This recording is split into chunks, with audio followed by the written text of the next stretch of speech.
వారులారా, జగత్ రక్షకుడైన యేసుక్రీస్తు నామములో మీ అందరికీ నా శుభములు.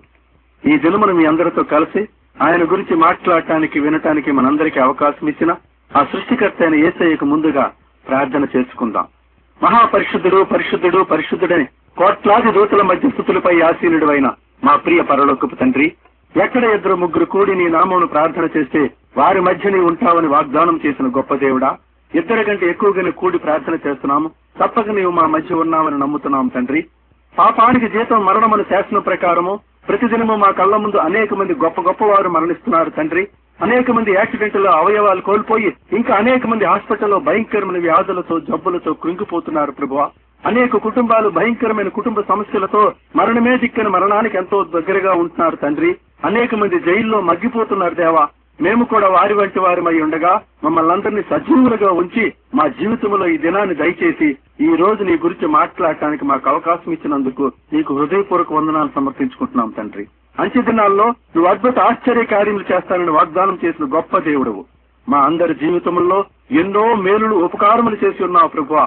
ఎన్నో మరణకరమైన అపాయముల నుంచి మమ్మల్ని ఎన్నోసార్లు తప్పించావు తండ్రి.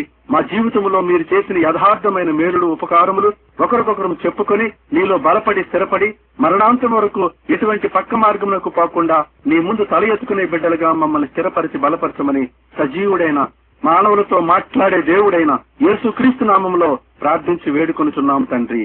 ఆమేన్, ఆమేన్, ఆమేన్. ప్రియమైన వారులారా, నేను పుట్టుకతో క్రైస్తవుని కాదు. ఈ మధ్యనే మాట్లాడే దేవుడైన యేసయ్యను తెలుసుకున్నాను. అందుచేత నాకు క్రైస్తవ్యం గురించి అంతగా తెలియదు. అందువలన నేను దేవుని వాక్యం చదివినప్పుడు గాని సాక్ష్యం చెప్పినప్పుడు గాని ఏవైనా తప్పులు పొరపాట్లు దొర్లితే నన్ను క్షమించి సరిదిద్దమని మన రక్షకుడైన యేసుక్రీస్తు నామంలో మిమ్మల్ని అందరినీ వేడుకుంటున్నాను. ముందుగా మీకు చెప్పినట్లుగా నేను పుట్టుకతో క్రైస్తవుని కాదు. లక్షాధికారులైన ఒక కోమట్ల కుటుంబంలో జన్మించి మద్రాసు మహానగరంలో సివిల్ ఇంజనీరింగ్ చదువుకుని విశాఖ నగరంలో మై హోమ్ బిల్డర్స్ అనే ప్రముఖ నిర్మాణ సంస్థకు అధిపతిగా ఉంటూ అనేక అద్భుతమైన బహుళ అంతస్తుల అపార్ట్మెంట్ భవంతుల నిర్మాణాలు చేసుకుంటూ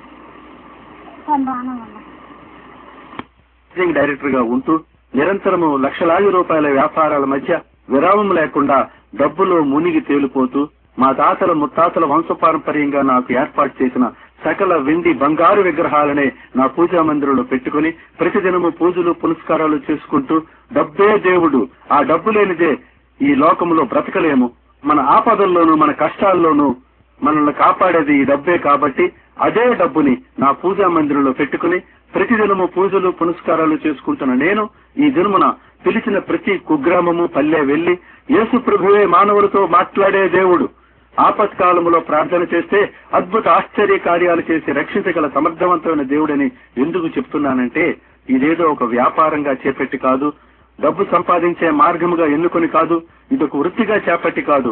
డబ్బు సంపాదించే సత్తా తెలివితేటలు దేవుడు నాకు ఎప్పుడో కావాల్సినంత ప్రసాదించాడు.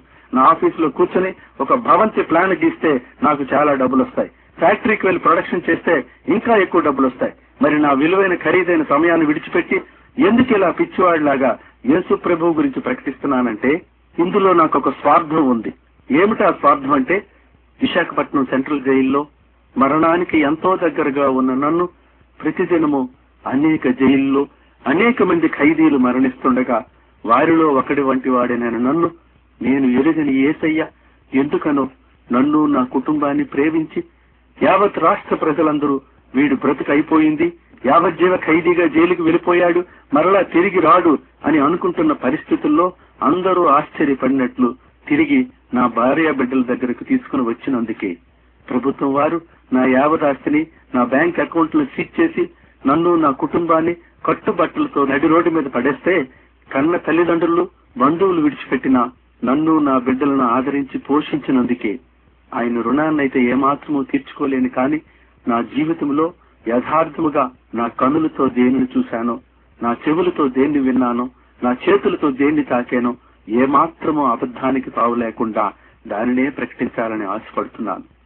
పరిశుద్ధ బైబిల్ గ్రంథంలోని నాకు అత్యంత ఇష్టమైన ఒకే ఒక దేవుని వాక్యాన్ని చదువుకొని సాక్ష్యం ప్రారంభిద్దాం. అపోస్తులుడైన యోహాను వ్రాసిన మొదటి పత్రిక 1వ అధ్యాయంలో 1వ వచనం నుంచి 3వ వచనం వరకు చూసుకుందాం.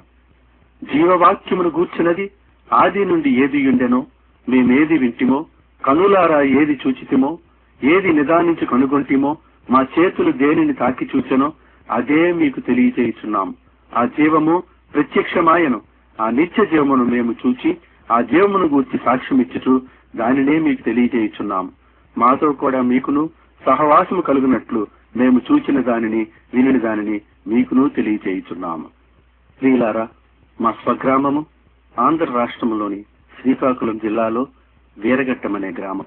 ఆ గ్రామంలో మా తాతగారైన భోగి గంగయ్య గారు చాలా శ్రీమంతులు. నా తల్లిదండ్రులు శశిరేఖమ్మ, రామూర్తి గారులకు నేను ప్రథమ సంతానం.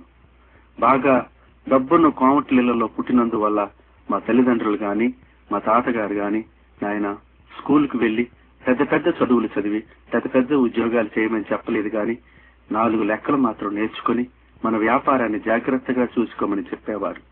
నేను పెరిగి పెద్దవాడిని అయినప్పుడు నేను గ్రహించినది ఏమిటంటే మగవాడి జీవితము 2 చోట్ల మలుపు తిరుగుతుంది. మొదటిదిగా విద్య, చదువు దగ్గర, రెండవదిగా భార్య దగ్గర. మా తల్లిదండ్రులు గాని మా తాతగారు గాని చివరికి మా బంధువులు ఎవ్వరూ కూడా ఊహించని రీతిలో నేను మెద్రాస్ మహానగరం పోయి సివిల్ ఇంజనీరింగ్ చదువుకునే యోగ్యత ఆ దేవాది దేవుడు నాకు కల్పించాడు. మరి భార్య విషయానికి వస్తే చిన్నతనం నుంచి కొంతమంది మంచి స్నేహితులు నాకు ఉండేవారు. వాళ్ళతో పాటు ఒక బాల్య స్నేహితురాలు కూడా ఉండేది. ఆ అమ్మాయి ఒక డిప్యూటీ కలెక్టర్ గారి కుమార్తె. ఆ కలెక్టర్ గారు రోమన్ క్యాథలిక్స్. నా బాల్యం నుంచి మంచి స్నేహితురాలైన ఆ అమ్మాయినే నాకు భార్యగా కావాలని కోరుకోవటం వలన తప్పనిసరి పరిస్థితుల్లో భయంకరమైన వివాదాల మధ్య మా తల్లిదండ్రులను, నా అన్నదమ్ములను, నా అక్కజెల్లెలను, మా తాతగారిని, నా బంధుమిత్రులను, చివరకు నా యావదాస్తిని విడిచిపెట్టి విశాఖపట్నం పారిపోయి రావాల్సి వచ్చింది. విశాఖపట్నం ఆంధ్ర యూనివర్సిటీలో పోస్ట్ గ్రాడ్యుయేషన్ చదువుతున్న నా బాల్య స్నేహితురాలను కలిసి జరిగిన విషయం అంతా చెప్పి వెంటనే మా ఇద్దరము వివాహం చేసుకోవటం జరిగింది.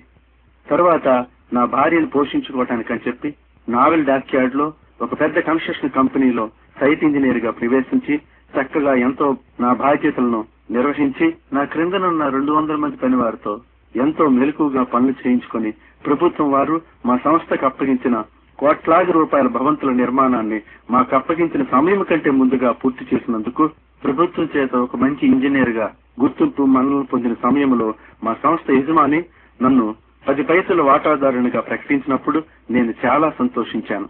తరువాత ప్రభుత్వం వారు మా సంస్థకు విశాఖపట్నం విమానాశ్రయం నిర్మాణ పనులు కూడా అప్పగించినప్పుడు ప్రభుత్వం మాకు నిర్ణయించిన కాలంలోనే ఆ నిర్మాణ పనులు పూర్తి చేసినందుకు అటు ప్రభుత్వం నుంచి మంచి మన్ననలు పొంది ఇటు మా యజమాని నుంచి కూడా మా సంస్థలో నాకు 25 పైసల వాటాదారునిగా ప్రకటించినందుకు చాలా సంతోషించాను.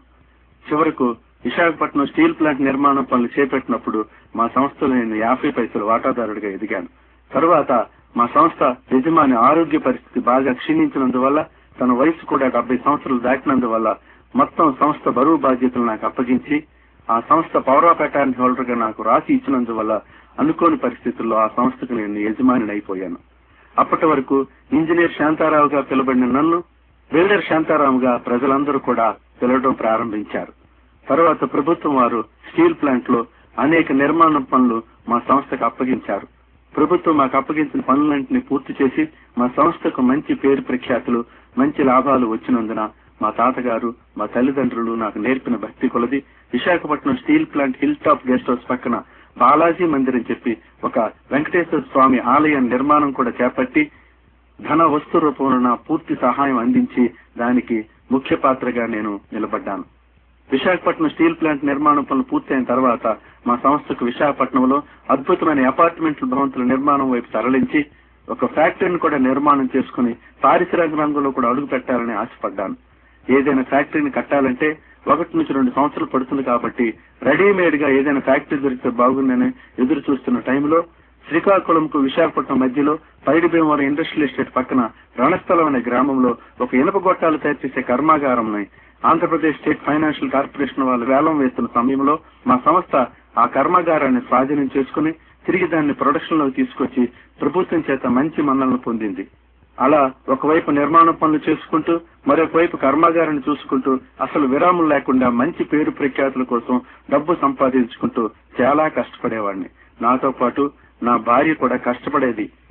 అలాగే మా జీవితం డబ్బు వ్యాపారాల మధ్య నిరంతరము మంచి పేరు ప్రఖ్యాతుల మధ్య విరామం లేకుండా చక్కగా సాగిపోయేది. నాలో ఇంకా డబ్బు సంపాదించాలి, ఇంకా డబ్బు సంపాదించాలి, ఇంకా పేరు ప్రఖ్యాతులు పెరగాలి, ఇంకా మంచి పేరు సంపాదించాలనే ఆశ ఎక్కువైపోయి చివరకు నా దృష్టి నగరం నడిపుట్టున ఒక అద్భుతమైన అపార్ట్మెంట్ భవంతిని నిర్మాణం చేసి దాని మీద నా పేరు, మా సంస్థ పేరు కూడా చిరస్థాయిగా ఉండాలని ఆశపడి విశాఖపట్నం నగరం నడుబొడ్డునంటే జగదాంబ సెంటర్ లో గాని, డాబా గార్డెన్స్ లో గాని, ద్వారకా నగర్ లో గాని ఎంత ఖరీదైనా పర్వాలేదు, కనీసం ఒక్క అపార్ట్మెంట్ భవంతులు సరిపడ స్థలం దొరికితే చాలని ఎదురు చూస్తున్న సమయంలో ఊహించిన రీతిలో డాబా గార్డెన్స్ లో ఓన్లీ విమల్ బట్టల షాప్ ప్రక్కన 2 అపార్ట్మెంట్లకు సరిపడా 2 విడివిడి స్థలాలు దొరికినప్పుడు నేను చాలా ఆనందించాను. ఆ 2 స్థలాలను మా సంస్థ స్వాధీనం చేసుకుని ఒక్కొక్క స్థలంలో 5 అంతస్తుల పెద్ద పెద్ద అపార్ట్మెంట్ భవంతులు 2 నిర్మాణం చేయటానికని చెప్పి మా స్ట్రక్చరల్ ఇంజనీర్లని, మా ఆర్కిటెక్టులను పిలిపించి ప్లాన్లు వేయించి ప్రభుత్వం చేత అప్రూవల్ చేయించి 2 భవంతుల నిర్మాణము ఒకేసారి ప్రారంభించాలని నిర్ణయం తీసుకుని ఒక ప్రోగ్రామ్ చార్ట్ నేను వేసుకుని ప్రతి నెల ఇంత పని అవ్వాలి, ప్రతి వారం ఇంత పని అవ్వాలని నిర్ణయం తీసుకుని అనుకున్న ప్రకారం పని వాళ్ళందరినీ పెట్టుకుని అనుకున్న కాలంలోనే మా కళ్ళ ముందు 2 అపార్ట్మెంట్ భవంతులు కనబడేటప్పటికీ చాలా సంతోషించాను. తాపీ మేస్త్రులు ప్లాస్టింగ్లు చేస్తున్నారు. నేను ప్రతిరోజు ఆ 2 అపార్ట్మెంట్ల వైపు గర్వంగా చూసుకుంటూ ఈ మహానగరం నడిబొడ్డున ఒక అపార్ట్మెంట్ కోసం ఎదురు చూస్తే మా సంస్థకు 2 అపార్ట్మెంట్లు లభించే కాబట్టి నా తల్లిదండ్రులు, మా తాతగారు, మా పూర్వీకులు నాకు నేర్పిన భక్తి కొలది Visakhapatnam railway new colony exhibition circus జరిగే గ్రౌండ్ కి ఎదురుగా ఒక షిరిడి సాయిబాబా ఆలయ నిర్మాణంలో కూడా ప్రముఖ పాత్ర వహించి ఆ ఆలయ నిర్మాణానికి సంపూర్తి సహకారాలు అందించాను. దానికి సాక్ష్యార్థంగా ఇప్పటికీ ఆ ఆలయం మీద మా ఫ్యాక్టరీ పేరుంటుంది. Navodaya steel tubes private limited అనే బోర్డు కావాలంటే మీరు వెళ్లి చూసుకోవచ్చు. ఎందుకు ఇలా రుజువులతో సాక్ష్యాలతో చెప్తున్నానంటే నేను చెప్పిన సంగతులన్నీ కూడా యథార్థములైనవి కాబట్టి అలా నా జీవితంలో వ్యాపారంతోనూ డబ్బుతోనూ మంచి పేరు ప్రఖ్యాతుల మధ్య హాయిగా సాగిపోతున్నాను. ఇంతలో 2000 సంవత్సరం దగ్గరకు వచ్చింది. అనేక మంది క్రైస్తవులు 2000 సంవత్సరం దగ్గర పడుతుంది కాబట్టి యేసు త్వరగా రాబోతున్నాడు, అందుచేత మీరు యేసుని రక్షకుడిగా ఎంచుకుని నరకం నుంచి తప్పించుకోవడని బాగా చదువుకున్న వారు సైతం చెప్తుంటే వీరికేదో మతపిచ్చి పట్టింది అని వాళ్ళ వైపు చాలా కోపంగా చూసేవాడిని. పని చేసుకోలేని సోమరులంతా ఇలా ప్రచారం చేస్తూ జీవిస్తారని చెప్పి వారి మాటలు నమ్మేవాడిని కాదు. కానీ ప్రియమైన వారులారా, ఈ దినాన మీ అందరి ముందు హృదయపూర్వకంగా నేను చెప్పేది ఏంటంటే అదే 2000 సంవత్సరంలో నా జీవితంలోకి, నా కుటుంబ జీవితంలోనికి నిజంగానే యేసయ్య దిగి వచ్చాడు. మరి ఏ విధంగా దిగి వచ్చాడు ఇప్పుడు మీకు వివరించబోతున్నాను. 2000 సంవత్సరం ఫిబ్రవరి నెల 27వ తారీఖు అర్ధరాత్రి ఇంచుమించు 2 గంటల సమయంలో మా ఇంటిలో ఒక టెలిఫోన్ మ్రోగుతుంది.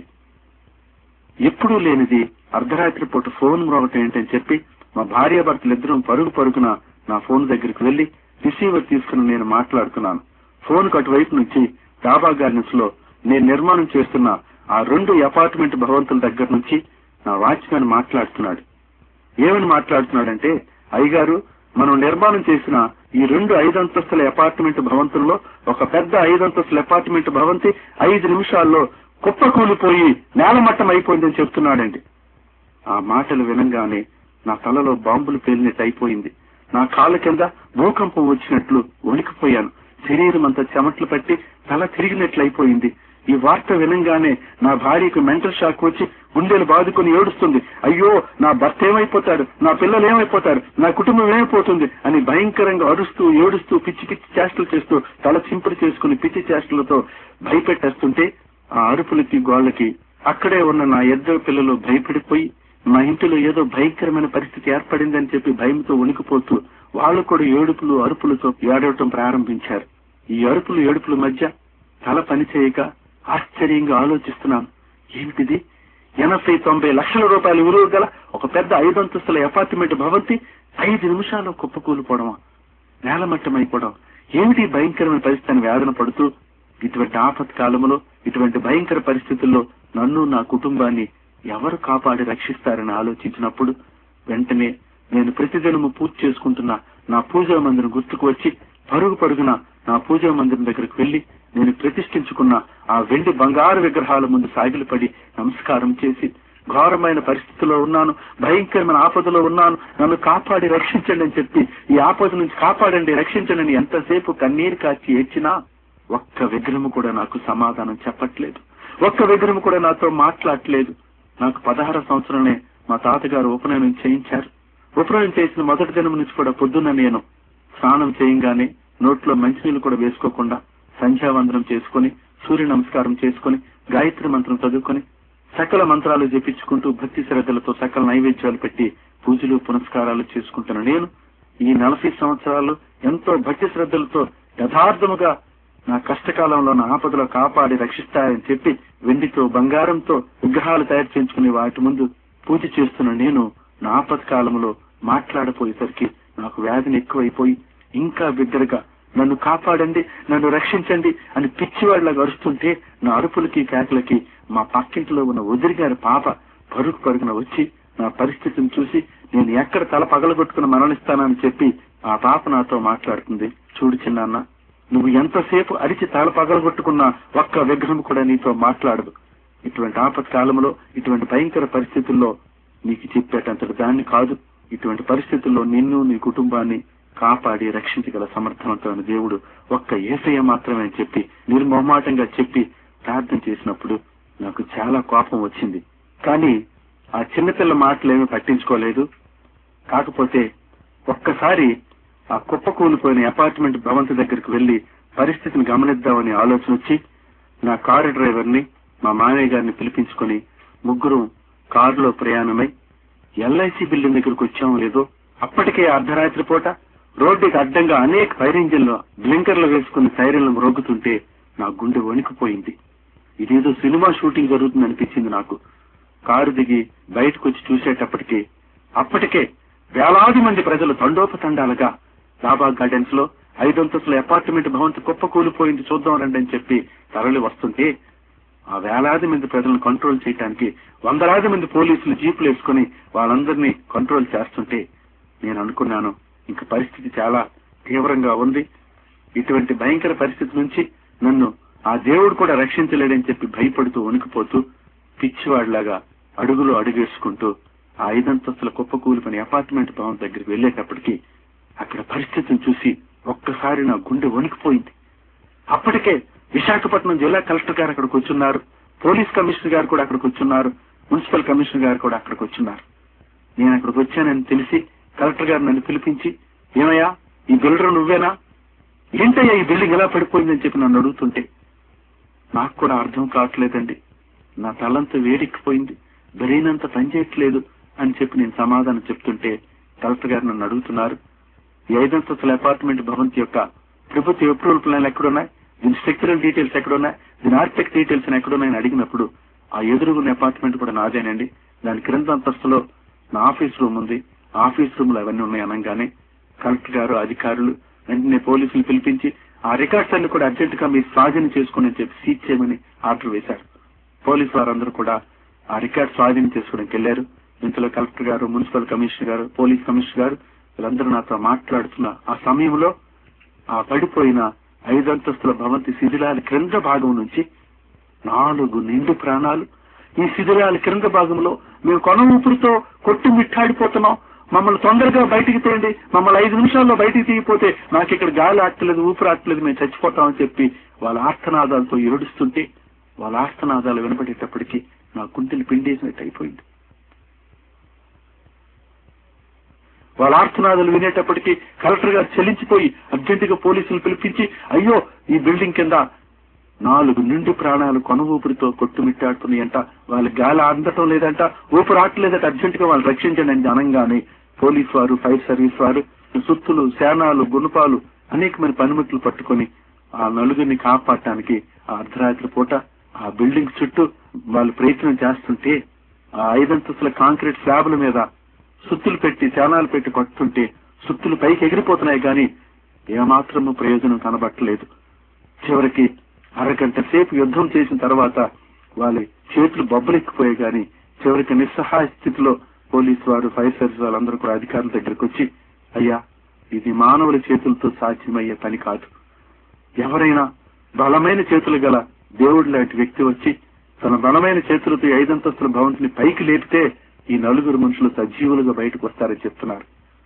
వాళ్ళ మాటలు వినగానే ఒక్కసారి నాకు గుండెల్లో వ్యాధిని ఎక్కువైపోయి కన్నీరు కాచి ఏడుస్తున్నాను. నిజంగా ఇన్ని వేల ప్రజానికం మధ్యకి బలమైన చేతులు గల దేవుడు లాంటి మనిషి వచ్చి ఈ 5 అంతస్తుల భవంతిని పైకి లేపితే నిజంగా నలుగురు మనుషులు బయటకు బతికొస్తారా? అసలు భూమి మీద అంత భక్తి ఉందా అని చెప్పి కన్నీరు కాచి ఏడుస్తూ ఒక్కసారి అలా చేతులెత్తి నిజంగా దేవుడు అంటూ ఉంటే ఇటువంటి ఆపదలు నన్ను కాపాడి రక్షించండి అని చెప్పి కన్నీరు కాచి ఏడుస్తున్నాను. ఇంతలోనే మున్సిపల్ కమిషనర్ గారికి ఒక ఐడియా వచ్చి తన జేబులో ఉన్న సెల్ ఫోన్ తీసి టక్టక్కమని ఫోన్ చేసి ఈ పడిపోయిన 5 అంతస్తు భవంతి శిథిలాల క్రింద 4 నిండు ప్రాణాలు కొనవూపుడుతూ కొట్టుమిట్టాడు ఏడుస్తున్నారు. అర్జెంటుగా 2 బుల్డోజర్లని, 2 పొట్లల్ని, 2 హైడ్రాలిక్ క్రేన్ని పంపండి అని చెప్పి ఆర్డర్ వేసేటప్పటికి 10 నిమిషాల్లో కొన్ని లక్షల రూపాయల విలువ గల ఆ మిషన్లన్నీ కూడా ఆ భవంతి దగ్గరికి వచ్చేటప్పటికి నేను చాలా సంతోషించాను. ఆ లక్షల రూపాయల మిషన్లు చూసిన తర్వాత నేను అనుకున్నాను, నిజంగా దేవుడు ఇన్ని వేల ప్రజల మధ్యకి భూమి మీదకి రాడేమో, కాకపోతే ఇటువంటి అధికారులకు ప్రేరేపణిచ్చి ఇన్ని లక్షల రూపాయల మిషన్లు పంపించాడు కాబట్టి ఈ మిషన్ల ద్వారా ఆ నలుగురు మనుషుల్ని బయటికి తీయగలమని చెప్పి ఆశపడుతూ ఆ అర్ధరాత్రి పూట అన్ని వేల మంది ప్రజలు, కలెక్టర్ గారు, పోలీస్ కమిషనర్ గారు, మున్సిపల్ కమిషనర్ అందరం కూడా దగ్గరుండి ఆ నలుగురు మనుషుల్ని బయటికి తీయడానికి చాలా ప్రయత్నాలు చేస్తున్నాం. ఇంచుమించు చాలా సేపు అన్ని ప్రదేశాలకు వెళ్లి విశ్వ ప్రయత్నం చేస్తున్నాం, కానీ ఆ నలుగురి యొక్క ఆచూకీ కూడా మాకు లభించడం లేదు. చివరికి ఆపరేటర్లు అన్నారు, అయ్యా ఈ రాత్రిపూట మనకేం అర్థం కావట్లేదు, ఇంకో గంట పోయిగా తెల్లవారుతుంది కాబట్టి తెల్లవారేక మనం మళ్ళా ప్రయత్నం ప్రారంభిద్దామని చెప్పి ఆగి అన్ని లక్షల రూపాయల మిషన్లన్నీ పెట్టుకుని వాటి ద్వారా ఆ నలుగురు మనుషుల్ని బయటికి తీయడానికి మరలా ప్రయత్నం ప్రారంభించాం. తెల్లవారింది, మిషన్లన్నీ పెట్టి వేల మంది ప్రజలు చూస్తుండగా ఆ నలుగురు మనుషుల్ని ఎలాగైనా బయటికి తీయడానికి అని చెప్పి ఎన్నో ప్రయత్నాలు చేస్తున్నాం. తెల్లవారి 6 అయింది, 7 అయింది, 8 అయింది, 9 అయింది, ఏమాత్రం కూడా ప్రయోజనం కనపట్లేదు. ఆ నలుగురు ఎక్కడున్నారో కూడా మాకెవరికి అర్థం కావట్లేదు. ఇంతలోనే మిషన్ ఆపరేటర్లు అన్నారు, అయ్యా మిషన్ లో డీజిల్ ఆయిల్ అయిపోయింది, మరలా చెప్పిస్తే ఎలాగైనా కష్టపడి ఆ నలుగురిని బయటికి తీసుకొద్దామని చెప్పి ఆ మిషన్లన్నీ కూడా రోడ్డుకి ఒక పక్కగా తీసుకెళ్లి కడుతుంటే ఆ క్రిందనున్న వారి తల్లిదండ్రులు, బంధువులు, వారితో పనిచేసిన వాళ్ళందరూ కూడా ఆ మిషన్ ఆపరేటర్ల దగ్గరికి పరిగెత్తుకుని వెళ్లి, ఏమిటండి మిషన్లు ఆపేస్తున్నారు, కనీసం వాళ్ళ శవాలనైనా మాకు ఇవ్వరా, చివరి చూపుగానే మీరు చూసుకోక్కర్లేదా, మా ఊరు తీసుకెళ్లి దహన కార్యక్రమాలను చేసుకోక్కర్లేదా, ఆ శవాలన్నీ 5 అంతస్తుల భవంతి శిథిలాల క్రింద కుళ్ళి కుసించిపోవలసిందేనా, ఏంటి అన్యాయం అని చెప్పి అడుగుతుంటే కనీసం శవాలను కూడా వాళ్ళకి ఇవ్వరా, ఏమిటి అన్యాయం చెప్పి వాళ్ళు కూడా చెప్తుంటే మిషన్ ఆపరేటర్లు వెంటనే కలెక్టర్ గారు అధికారుల దగ్గరికి వెళ్లి, అయ్యా వారి బంధువులు ప్రజలందరూ కూడా వాళ్ళ శవాలైనా ఇవ్వాలి కదా అని చెప్పి గొడవ చేస్తున్నారు, అందుచేత మీరు పని చేయండి, హైడ్రాలిక్ డ్రిల్లింగ్ మిషన్లు తెప్పిస్తే ఆ డ్రిల్లింగ్ మిషన్లతో ఈ 5 అంతస్తుల కాంక్రీట్ స్లాబులన్నీ కూడా ముక్కలు ముక్కలుగా నరికేస్తే మేము పొక్లిన్స్ తో ఆ డెబ్రీస్ లాగినప్పుడు కనీసం ఆ 4 శవాలైనా బయటకు వస్తాయి. కాకపోతే అవి ముక్కలు ముక్కలు అయిపోవచ్చు, ఆ శవాలను గుర్తుపట్టలేకపోవచ్చు, నుజ్జు నుజ్జు అయిపోవచ్చు, ఏదో ఒకటి వారికి అప్పచెప్తే గానీ మరి ప్రజలందరూ ఊరుకోరని చెప్పంగానే వెంటనే అధికారులందరూ కూడా హైడ్రాలిక్ డ్రిల్లింగ్ మిషన్లకు ఆర్డర్ వేసి ఇంకా ప్రజల్లో అలజడి ఎక్కువైపోయింది. వారందరూ నన్ను చూసి, ఎవడరా ఈ బిల్డరు, వాడికి డబ్బే ముఖ్యమా, మనుషుల ప్రాణాలు ముఖ్యం లేదా, సిమెంట్ లో బూజు కలిపాడేమో, సముద్ర కసుకు వాడాడేమో, నాసిన రకమైన మెటీరియల్ అని కూడా వాడి ఉంటాడు, అందుచేత ఈ భవంతి ఇలా కుప్పకూలిపోయింది, ఇంతమంది చావుకి ఆ దుర్మార్గుడే కారణం, వాడికి డబ్బే ముఖ్యం అనుకుంటాను, అటువంటి వాడికి ఉరిశిక్ష చేసిన తప్పు లేదని చెప్పి అనేక మంది వాడి బతుకు తగలేదని చెప్పి భయంకరంగా చెడుతుంటే ప్రజల్లో అలజడి ఎక్కువేటప్పటికీ వెంటనే పోలీస్ కమిషనర్ గారు, కలెక్టర్ గారు ఈ 4 మనుషుల చావుకి ఈ బిల్డర్ నిర్లక్ష్యమే కారణం కాబట్టి దీని మీద అనేకమైన క్రిమినల్ కేసులు పూర్తి చేయబడతాయి, ఇమీడియట్ గా ఈయన స్వాధీనం చేసుకుని అనగానే అక్కడున్న పోలీసులందరూ నా చుట్టూ వలయంగా ఏర్పడి నిన్ను కస్టడీలో తీసుకుంటున్నాం, నడు నీ ఎదురుగున ఆఫీస్ రూమ్ లోకి అని చెప్పేసి వాళ్ళందరూ నన్ను బంధించి ఆఫీస్ రూమ్ లో తీసుకెళ్లిపోతున్నారు. తీసుకెళ్లిపోతూ పోలీసులు చెప్తున్నారు, నీ మీద అనేకమైన భయంకరమైన క్రిమినల్ కేసులు బుక్ చేయబడతాయి, ఆ 4 చావుకు కూడా నీవే ముఖ్య కారణం అని చెప్తున్నారు కాబట్టి మరి నీ మీద ఆ 4 మర్డర్ కేసులు కూడా విధించబడచ్చు, అంచేత నువ్వు యావజ్జీవ ఖైదీగా వెళ్ళిపోవటం సిద్ధమైపోవాలి, ఈ ఆపద నుంచి నిన్ను ఎవరు దేవుడు కూడా కాపాడలేడు, ఎందుకంటే పబ్లిక్ ఇదంతా జరిగింది కాబట్టి, ఈ ప్రజలందరూ ఇదంతా చూస్తున్నారు కాబట్టి, ఈ పబ్లిక్ దీనంతటికి సాక్ష్యం కాబట్టి నిన్నెవరు కూడా రక్షించలేరని చెప్పి నన్ను ఎదుర్కొన్న ఆ అపార్ట్మెంట్ ఆఫీస్ రూమ్ లో బంధించేసి ఎడపెట్టి చుట్టూ పోలీసులు కాపలా ఉన్నారు. ఆఫీస్ రూమ్ లోకి వెళ్ళాను, ఆలోచిస్తున్నాను, ఏమిటి నా బ్రతుకు 5 నిమిషాల్లో ఎంత ఘోరంగా అయిపోయింది.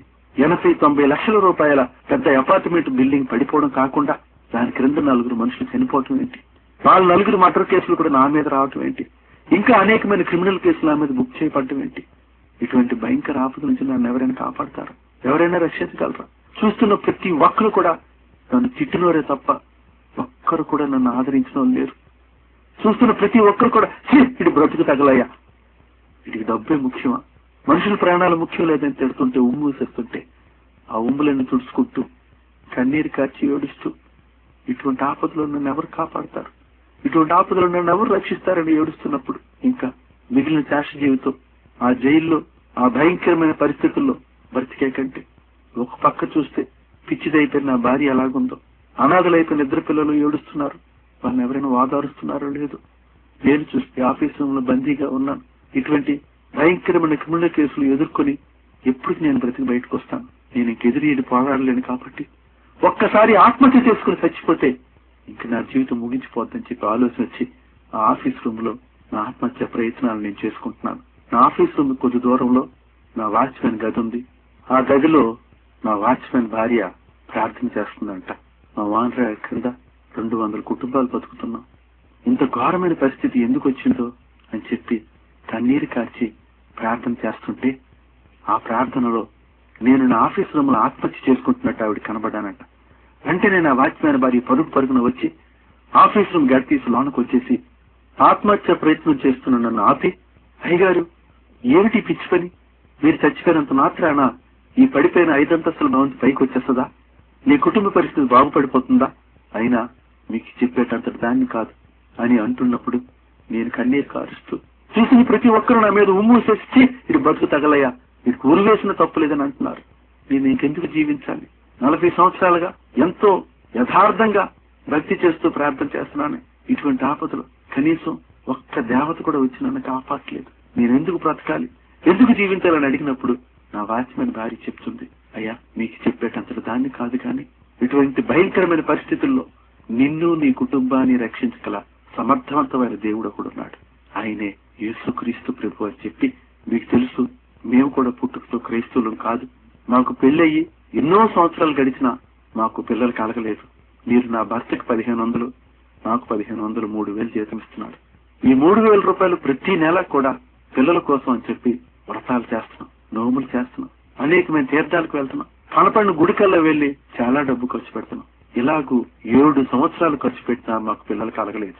పనికొచ్చిన ఒక ఆవిడ, అమ్మ ఎందుకలా ఏడుస్తావు, ఎందుకలా డబ్బు ఖర్చు పెడతావు, యేసయ్యకి ప్రార్థన చేయి నీకు పిల్లల్ని ఇస్తాడని చెప్పి చెప్పిందంట. డాబా గార్డెన్స్ లో ఒక కళ్ళు లేని పాస్టర్ గారి దగ్గరికి వెళ్లి, అయ్యా యేసయ్యకి ప్రార్థన చేస్తే నిజంగా నాకు పిల్లల్ని ఇస్తారా అని అడిగినప్పుడు, అమ్మ చెప్పడానికి నేనేవాడిని, నువ్వు ఉపవాసం ఉండి 20 రోజులు కన్నీటితో ప్రార్థన చేస్తే ప్రభువే నీతో మాట్లాడి నీ కొడుకునిస్తాడని చెప్పాడంట.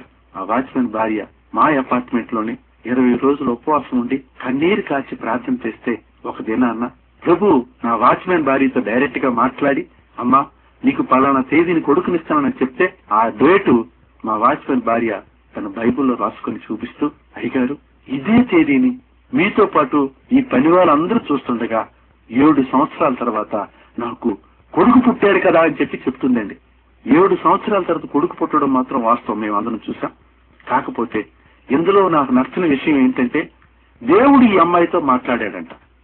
వెంటనే నాకు కోపం వచ్చి, చదువు లేని మూర్ఖురాలకు మాట్లాడుకో, దేవుడు ఏంటి మనిషితో మాట్లాడడం ఏంటి, బుద్ధి లేక మాట్లాడుతున్నాడు అలాగే, దేవుడు ఎప్పుడు మనిషితో మాట్లాడాను అనగానే అమ్మాయి అంటుంది, అయ్యా మీరు నన్ను నమ్మండి అని ఎంత ప్రతివల్ల మూర్ఖుడిలాగా మాట్లాడికి ఇక్కడ చెలుపు అని చెప్పి నేను కోపపడుతుంటే నేను నమ్మట్లేదని అమ్మాయి వెంటనే అక్కడ మోకరించి 2 చేతులు ఎత్తి ఒక విచిత్రమైన ప్రార్థన చేస్తుందండి. బైబిల్లో కొన్ని వాక్యాలు చదువుకుంటూ ప్రార్థన చేస్తుంది. ఏమని ప్రార్థన చేస్తుందంటే, యేసయ్యా నువ్వు కీర్తనల గ్రంథంలో ప్రార్థనలు ఆలకించే దేవుడు అని చెప్తావు, ఆపత్కాలంలో మొరపెడితే అద్భుత ఆశ్చర్య కార్యాలు చేసి రక్షించగల సమర్థవంతమైన దేవుడు చెప్తున్నావు. మా వానర గారి కుటుంబం భయంకరమైన మరణావస్థలో ఉంది తండ్రి, మరణదోత నుంచి ఈ కుటుంబాన్ని రక్షించండి ప్రభు, ఈ కుటుంబాన్ని మీరు ఆదరించండి, కాపాడండి చెప్పి కన్నీరుతో ప్రార్థన చేసి లేచి నిలబెట్టేటప్పటికి ఒక్కసారి ఆవిడ వైపు చూసి, ఏమిటి అమ్మాయి యథార్థంగా కన్నీరు కార్చి నా కోసం ప్రార్థన చేస్తుంది, నేను కూడా 40 సంవత్సరాలుగా ప్రార్థన చేస్తున్నాను, దేవుడా ఇంకా నా వ్యాపారాన్ని అభివృద్ధి చేయి, ఇంకా నాకు కార్లు, ఇంకా నాకు బంగ్లాలు, ఇంకా నాకు డబ్బు అని చెప్పి ప్రార్థన చేస్తాను. అలాంటిది ఒక పరస్త్రీ పరాయి వాడు నేను నా కోసం ఎందుకు ఇలా యథార్థంగా కన్నీరు కార్చి ప్రార్థన చేస్తున్నాను ఆవిడ వైపు చూస్తూ. అప్పటికి నాకు అనుమానం తీరక, నువ్వు అబద్ధం ఆడకన్నా నిజం చెప్పు, నిజంగా దేవుడు మనిషితో మాట్లాడతాడా అని అడిగినప్పటికీ ఆ అమ్మాయి అంటుంది, ఎంతో ధైర్యంగా బల్లగుద్ది మరి చెప్తుంది, యేసయ్య మానవులతో మాట్లాడే దేవుడని చెప్తుంది. అంతేకాదండి, ఆపత్కాలంలో అద్భుత ఆశ్చర్య కార్యాలు చేసి రక్షించగల దేవుడని చెప్తుందండి. నేను అంటున్నాను, నాకే అద్భుత ఆశ్చర్య కార్యాలు అక్కర్లేదు, కానీ నిజంగా దేవుడు అంటూ ఉంటే మాత్రం నేను చచ్చిపోయేలోపు ఒక్కసారి నాతో మాట్లాడితే చాలు, చాలా సంతోషంగా చచ్చిపోతాను అని చెప్పి అంటున్నాను. వెంటనే ఆ అమ్మాయి అంటుంది, అయ్యా మీరంతగా ఆశపడుతున్నారు కాబట్టి ఆశపడ్డ ప్రాణానికి తృప్తి పరిచే దేవుడు యేసయ్య. అందుచేత మీరు యేసయ్య మీద నమ్మిక ఉంచి ఒక్కసారి ఆ పడిపోయిన అపార్ట్మెంట్ బిల్డింగ్ దగ్గరికి వెళ్ళండి, తప్పక ప్రభు మీతో మాట్లాడతాడు, ఏదో ఒక అద్భుత ఆశ్చర్యకార్యం చేస్తాడని చెప్పింది. వెంటనే అక్కడున్న సర్కిల్ ఇన్స్పెక్టర్ గారికి రిక్వెస్ట్ చేసి పోలీస్ ఎస్కార్ట్ తో ఆ పడిపోయిన అపార్ట్మెంట్ బిల్డింగ్ దగ్గరికి వెళ్ళాను. ఆ భవంతి దగ్గరికి వెళ్ళేటప్పటికి అప్పటికే వేలాది మంది ప్రజలు తండోపతండాలకు వచ్చేసి ఆ భవంతి చూడడానికి వస్తున్నారు. అప్పటికే ఈటీవీ వాళ్ళు, జెమిని టీవీ వాళ్ళు, స్టార్ న్యూస్ వాళ్ళు అనేకమైన కెమెరాలు పెట్టి యావత్ రాష్ట్రము, యావత్ దేశం అంతా కూడా విశాఖపట్నంలో 5 అంతస్తుల పెద్ద అపార్ట్మెంట్ భవంతి కుప్పకూలిపోయింది, దాని క్రింద 4 మనుషులు చావులు బతుకులు ఉన్నారు, బిల్డర్ ని అరెస్ట్ చేశారని చెప్పి అనౌన్స్మెంట్ చేస్తున్నారు. అక్కడున్న వేలాది మంది ప్రజలు నన్ను చూసి, వీడేంట్రా బిల్డర్ అని చెప్పి, ఈడో ఒక మనిషేనా, ఇది డబ్బు ముఖ్యమా, మనుషుల ప్రాణాలు ముఖ్యం లేదని చెప్పి అనేక మంది నిన్ను తిట్టి ఉమ్మేస్తుంటే నాకు ఇంకా బ్రతకాలనిపించలేదు. 2 చేతులు ఎత్తి, నిజంగా దేవుడు అంటూ ఉంటే ఒక్కసారి నాతో మాట్లాడండి, నేను చచ్చిపోవడానికి సిద్ధంగా ఉన్నానని కన్నీరు కార్చి ఏడుస్తూ అలా పిచ్చివాళ్ళ నడుచుకుంటూ ఆ భవంతి వెనక భాగం ఒక ప్రదేశం దగ్గరకు వచ్చేటప్పటికి అద్భుతంగా, ఆశ్చర్యంగా నేను ఒక స్వరాన్ని విన్నానండి. ఆ స్వరం ఏమనంటుందంటే, ఇక్కడ ప్రయత్నించని చెప్పి 2 సార్లు వినపడేటప్పటికి ఆశ్చర్యపోయాను. మద్రాసులో ఇంజనీరింగ్ చదువుకున్నాను కాబట్టి అసలు నమ్మబుద్ధి వేయట్లేదు నాకు. ఏదో భ్రమలో విన్నానేమో అని చెప్పి ఆలోచిస్తున్నాను, కానీ నిజంగానే ఊరినట్టు వినపడింది. అప్పుడు నేను అనుకున్నాను, ఆకాశం నుంచి ఏదైనా అద్భుతమైన శక్తులేవో మాట్లాడుతున్నాయేమో అని చెప్పి, ముక్కోటి దేవతలు ఎవరైనా మాట్లాడారేమో అని చెప్పి అనుమానం వచ్చి వెంటనే ఆకాశం వైపు చూసి, ఎవరు మాట్లాడుతున్నారో చెప్పండి, ఎవరు మాట్లాడుతున్నారు, ఇక్కడ ప్రయత్నించండి, ఎక్కడ ప్రయత్నించను, నిజంగా దేవుడు అయితే ఎక్కడ ప్రయత్నించాలో ఆ స్పాట్ చూపించు, తప్పనిసరిగా ప్రయత్నం చేస్తానని చెప్పి ఆకాశం వైపు చూసి ఆర్గ్యుమెంట్ చేస్తాను. అలా చేసి ఒక్కసారి కిందకు చూసేటప్పటికి ఆ 5 అంతస్తుల భవంతి కాంపౌండ్ వాళ్ళు ఒక ప్రదేశం నుంచి అద్భుతంగా, ఆశ్చర్యంగా ఒక మెరుపు లాంటి వెలుగు వచ్చిందండి. ఆ వెలుగు రాగానే 2 నిమిషాలు నేను మనిషి కాలేకపోయాను, శరీరం అంతా తిమ్మిరెక్కినట్టయిపోయింది. 2 నిమిషాలతో తేరుకొని అప్పుడు అనుకున్నాను, నిజంగా దేవుడు ఇక్కడ ప్రయత్నించమంటున్నాడు, కాకపోతే మానవుడిగా నేను ఎలా ప్రయత్నించను, నా దగ్గర పనిముట్లు లేవు అని పిచ్చివాళ్ళు ఇలా చూస్తున్నప్పుడు ఆ పక్కగా ఈ పోలీస్ వారు, ఫైర్ సర్వీస్ వాళ్ళు ఉపయోగించి పడేసిన అనేక మంది పనిముట్లు అక్కడ పడి ఉంటే పరుగు నెల్లి అందులో ఒక గడ్డ పలుగు గుణపాన్ని తీసుకొని అన్ని వేల మంది ప్రజలు చూస్తుండగానే ఆ వెలుగు వచ్చిన ప్రదేశంలో ఎంతో బలంతో ఆ కాంపౌండ్ వాళ్ళకి కన్నం కొడుతున్నారు. చూస్తున్న వేలాది మంది ప్రజలు అనుకుంటున్నారు, గత రాత్రి ఈ మరుసటి రోజు కూడా కొన్ని లక్షల రూపాయల మిషన్లు పెట్టుకుని కలెక్టర్ గారు, పోలీస్ కమిషనర్ గారు, మున్సిపల్ కమిషనర్ గారు అందరూ దగ్గరుండి ఆ 4 శవాల్లో ఒక్క శవాన్నైనా బయటికి తీయడానికి వేస్తూ ప్రయత్నం చేస్తుంటే కనీసం ఒక్క శవం కూడా బయటికి రాకపోతుంటే ఈ బిల్డర్ ఏంటి 100 రూపాయల గడ్డ పలుగు గుణపన్ను పట్టుకుని ఈ కాంపౌండ్ వాళ్ళకి కన్నం కొడుతున్నాడని చెప్పి పాపం ఈ బిల్డర్ కి మెంటల్ వచ్చిందని చెప్పి అందరూ అనుకుంటున్నారు. కానీ ఇదంతా దూరంగా చూస్తున్న నా కారు డ్రైవర్ మాత్రం పరుగున వచ్చి ఒక పార తీసుకుని నేను తవ్వుతుండగా అందులో మట్టి లాగుతున్నాడు, నాకు సహాయం చేస్తున్నాడు. నా కారు డ్రైవర్ నేను అక్కడ కన్నం కొట్టి చిన్న స్వరంగా చేసుకుంటూ ఇంచుమించు 7-8 అడుగుల లోతు వరకు వెళ్ళాం. 8 అడుగుల లోతు దగ్గరకు వచ్చేటప్పటికి నా కార్ డ్రైవర్ అంటున్నాడు, అయ్యగారు ఇక్కడ నాకు ఊపిరాడక కళ్ళు తిరుగుతున్నాయి, మనం ప్రమాదంలో ఇరుక్కుంటాం, అర్జెంటుగా బయటకు పోతండి అనగానే ఇద్దరం కూడా పరుగుని బయటకు వచ్చేసాం.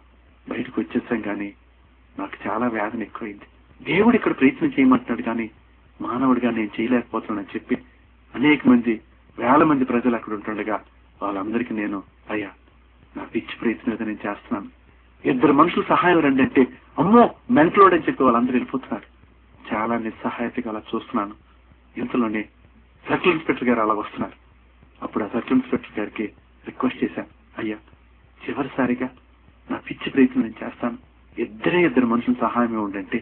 పాప ఆయన మనసు కరిగి 2 పోలీసు వారు సహాయం ఇచ్చాడండి. ఆ 2 పోలీసు వారు మా ఇద్దరం కలిసి ఆ స్వరంగాన్ని తవ్వుకుంటూ వెళ్ళిపోతున్నాం.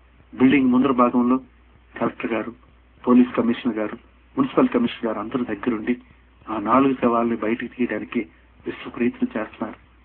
ఈటీవీ వాళ్ళు, జెమిని టీవీ వాళ్ళు, స్టార్ న్యూస్ వాళ్ళు, ఈనాడు వార్తా న్యూస్ ఫోటోగ్రాఫర్స్ వాళ్ళందరూ కూడా ఆ కింద ఉన్న 4 బంధువుల్ని, వారితో పని వారిని అందరినీ కూడా దగ్గర పెట్టుకుని వాళ్ళని అసలు గుర్తుపట్టలేం కాబట్టి, వాళ్ళు నుజ్జు అయిపోయి ఉంటారు, ముక్కలు అయిపోయి ఉంటారు కాబట్టి కనీసం ఎవరెవరు ఏ బట్టలు కట్టుకొని ఉన్నారు మాకు చెప్పండి, వాళ్ళ ఫోటోలు తీసి వాళ్ళ పేర్లు రాస్తాం అని చెప్పి వాళ్ళందరినీ దగ్గర పెట్టుకుని ఆ 4 శవాల కోసం వాళ్ళందరూ ఎదురు చూస్తున్నారు. వేలాది మంది ప్రజలు 60-70 అడుగుల ఎత్తు నుంచి ఈ 5 అంతస్తుల పెద్ద అపార్ట్మెంట్ భవంతి కుప్ప కూలిపోయి ఈ 4 మీద పడింది కాబట్టి ఆ 4 కూడా గుర్తుపట్టలేని భయంకర పరిస్థితుల్లో ఆ శవాలను బయటికి తీస్తారు కాబట్టి ఎలా వస్తారో చూద్దామని చెప్పి చాలా ఆతృతగా వేలాది మంది ప్రజలు తండోపతండాలుగా చుట్టుపక్కల భవంతులన్నీ కూడా ఎక్కి ఎదురు చూస్తున్న ఆ సమయంలో మీ తవ్విన ఆ స్వరంగం గుండా ఒక భార్య, భర్త, 2 చిన్నారి పసికందులు, ఇంచుమించు 1-2 సంవత్సరాల వయసు గల చిన్న పసికందులు, ఈ 4 కూడా సజీవులుగా బయటకు వచ్చారు. ఇలా నేను చెప్పుతుండటం వల్ల అబద్ధం అని మీరు అనుకోవచ్చు, కానీ ఇది పచ్చి నిజం. దేవుడి అద్భుత ఆశ్చర్య కార్యాన్ని కొన్ని వేల మంది ప్రజలు చూస్తుండగానే జరిగించాడు. ఆ ప్రదేశంలో అప్పటికే విశాఖపట్నం జిల్లా కలెక్టర్ గారు ఉన్నారు, పోలీస్ కమిషనర్ గారు ఉన్నారు, మున్సిపల్ కమిషనర్ గారు కూడా ఉన్నారు. ప్రజలందరూ కూడా ఎంతో ఆశ్చర్యంగా, ఏమిటి అద్భుతం, ఏమిటి ఆశ్చర్యం, శవాలు కూడా తీయలేని పరిస్థితుల్లో ఈ 4 కూడా సజీవులుగా బయటకు వచ్చారని చెప్పి చూసిన ప్రతి ఒక్క నోరు కూడా దేవుణ్ణి స్తుతించింది, ప్రతి కన్ను కూడా దేవుణ్ణి స్తుతించింది. చూసిన ప్రతి ఒక్కరు కూడా దేవుడు ఎంత ఆశ్చర్యకార్యం చేశారని చెప్తున్నారు. ఈ చూసిన ప్రజలందరూ కూడా చాలా సంతోషంతో ఏమిటి ఆశ్చర్యం అని చెప్పి ఆ బిల్డింగ్ ముందర భాగం దగ్గరికి వెళ్ళేటప్పటికి ఇంకా కలెక్టర్ గారు, పోలీస్ కమిషనర్ గారు అందరూ కూడా కొన్ని లక్షల రూపాయల ఈ మిషన్లతో ఆ 4 శవాలను బయటకు తీయడానికి ప్రయత్నం చేస్తుంటే, ఇంకా శవాలు ఏంటంటే బాబు ఆ 4 సజీవులుగా బయటకు వచ్చారని చెప్పంగానే పోలీస్ కమిషనర్ గారు, కలెక్టర్ గారు, మున్సిపల్ కమిషనర్ అందరూ కూడా పరుగున ఆశ్చర్యంగా వచ్చి ఆ బ్రతికొచ్చిన 4 వైపు చూస్తూ ఆశ్చర్యపోయారు. అన్ని వేల ప్రజల మధ్య కలెక్టర్ గారు నా భుజం మీద కొట్టి, దేవుడు నీ జీవితంలో ఒక అద్భుత ఆశ్చర్యకార్యం చేశాడని చెప్పి వెళ్ళిపోయారండి. దేవుడికి స్తోత్రం. కొన్ని వేల ప్రజల మధ్య దేవుడు ఈ అద్భుత ఆశ్చర్యకార్యం చేసి నా జీవితంలో ఎంతో మేలు చేశాడు. విమల్ షోరూమ్ దగ్గర ఆ 4 శవాలను తీసుకెళ్ళడానికి ఒక అంబులెన్స్ పెట్టుకుని ఉంచినప్పుడు ఈ ప్రజలందరూ అంబులెన్స్ దగ్గరికి వెళ్లి, ఇంకేం శవాలండి బాబు, ఆ 4 ఎప్పుడో బతికి బయటకు వచ్చారు అనగానే అంబులెన్స్ నుంచి కొంతమంది డాక్టర్లు పరుగున వచ్చి ఆ 4 బ్రతికి రావటం చూసి ఆశ్చర్యపోయి 5 అంతస్తుల భవంతి శిథిలాల క్రింద నుంచి వచ్చారు కాబట్టి ఆ 4 ఎక్కడైనా ఫ్రాక్చర్స్ అయ్యాయేమో, బ్రెయిన్ ఏమైనా దెబ్బతిందేమో, హార్ట్ ఏమైనా నలిగిందేమో చెప్పి ఆ 4 కింగ్ జార్జ్ హాస్పిటల్ తీసుకువెళ్లి స్కానింగ్ చేసి చెక్ చేస్తే ఆ 4 ఏ ఒక్కరికి కూడా తల వెంట్రుకు వాస్తవంత గీత కూడా పడపోయేటప్పటికీ డాక్టర్లు అందరూ కూడా ఆశ్చర్యపోయారు. దేవుడు తన బిడ్డలని తన రెక్కల చాటున భద్రపరుస్తాడంట.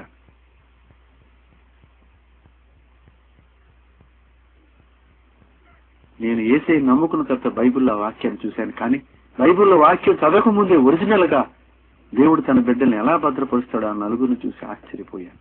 దేవుడు ఇన్ని వేల ప్రజల మధ్య అందరూ చూస్తుండగా నా మీద భయంకరమైన క్రిమినల్ కేసులు బుక్ చేస్తున్న పరిస్థితుల్లో ఈ 4 సజీవులుగా తీసుకొచ్చాడు కాబట్టి నేను యేసయ్య నమ్ముకున్నానని చెప్తే నా సాక్ష్యం మీ అందరికీ ఒక సజీవ సాక్ష్యంగా ఉంటుంది. కానీ సృష్టికర్త అయిన యేసయ్య దగ్గర మాత్రం నేను అబద్ధ సాక్షిగా తల వంచుకుని నిలబడవలసి వస్తుంది. ఎందుకంటే హృదయాంతరంగములు ఎరిగిన దేవుడు ఆయన. దేవుడు ఇన్ని వేల ప్రజల మధ్య ఈ అద్భుత ఆశ్చర్య కార్యం చేసినా సరే నేను యేసయ్యను నమ్ముకోలేదండి. మీ అందరికీ ఆశ్చర్యం కలగొచ్చు, ఏమిటి ఈయన ఇంత మూర్ఖుడా, వేలాది మంది ప్రజలు ఆ 4 శవాలుగా కూడా బయటికి తీయలేని పరిస్థితుల్లో దేవుడు ఆశ్చర్య కార్యం చేసి ఆ 4 సజీవులుగా బయటికి రప్పించిన ఈయన నమ్ముకోలేదా అని అనుకుంటే, ఈ మధ్యన నేను బైబిల్ చదువుతున్నాను. అలనాడు ఇజ్రాయేలీల జనాంగంతో 40 సంవత్సరాలు వారందరూ అరణ్య మార్గంలో నడుస్తుంటే పగల ఎండ దెబ్బకి వారందరూ మాడిపోతారు, కమిలిపోతారని మోషే 6 లక్షల మంది కాల్బలమని రాశారు. పిల్లలు కుటుంబాలన్నీ లెక్కేస్తే ఒక్క కుటుంబాన్ని 4 లెక్కేసినా ఇంచుమించు 25 లక్షల మంది జనం అవుతారు. ఈ 25 లక్షల మందికి మోషే గారు టెంట్లు ఏర్పాటు చేయలేరనే ఉద్దేశంతోనేమో దేవుడే మేఘస్తంభంగా మారిపోయాడంట.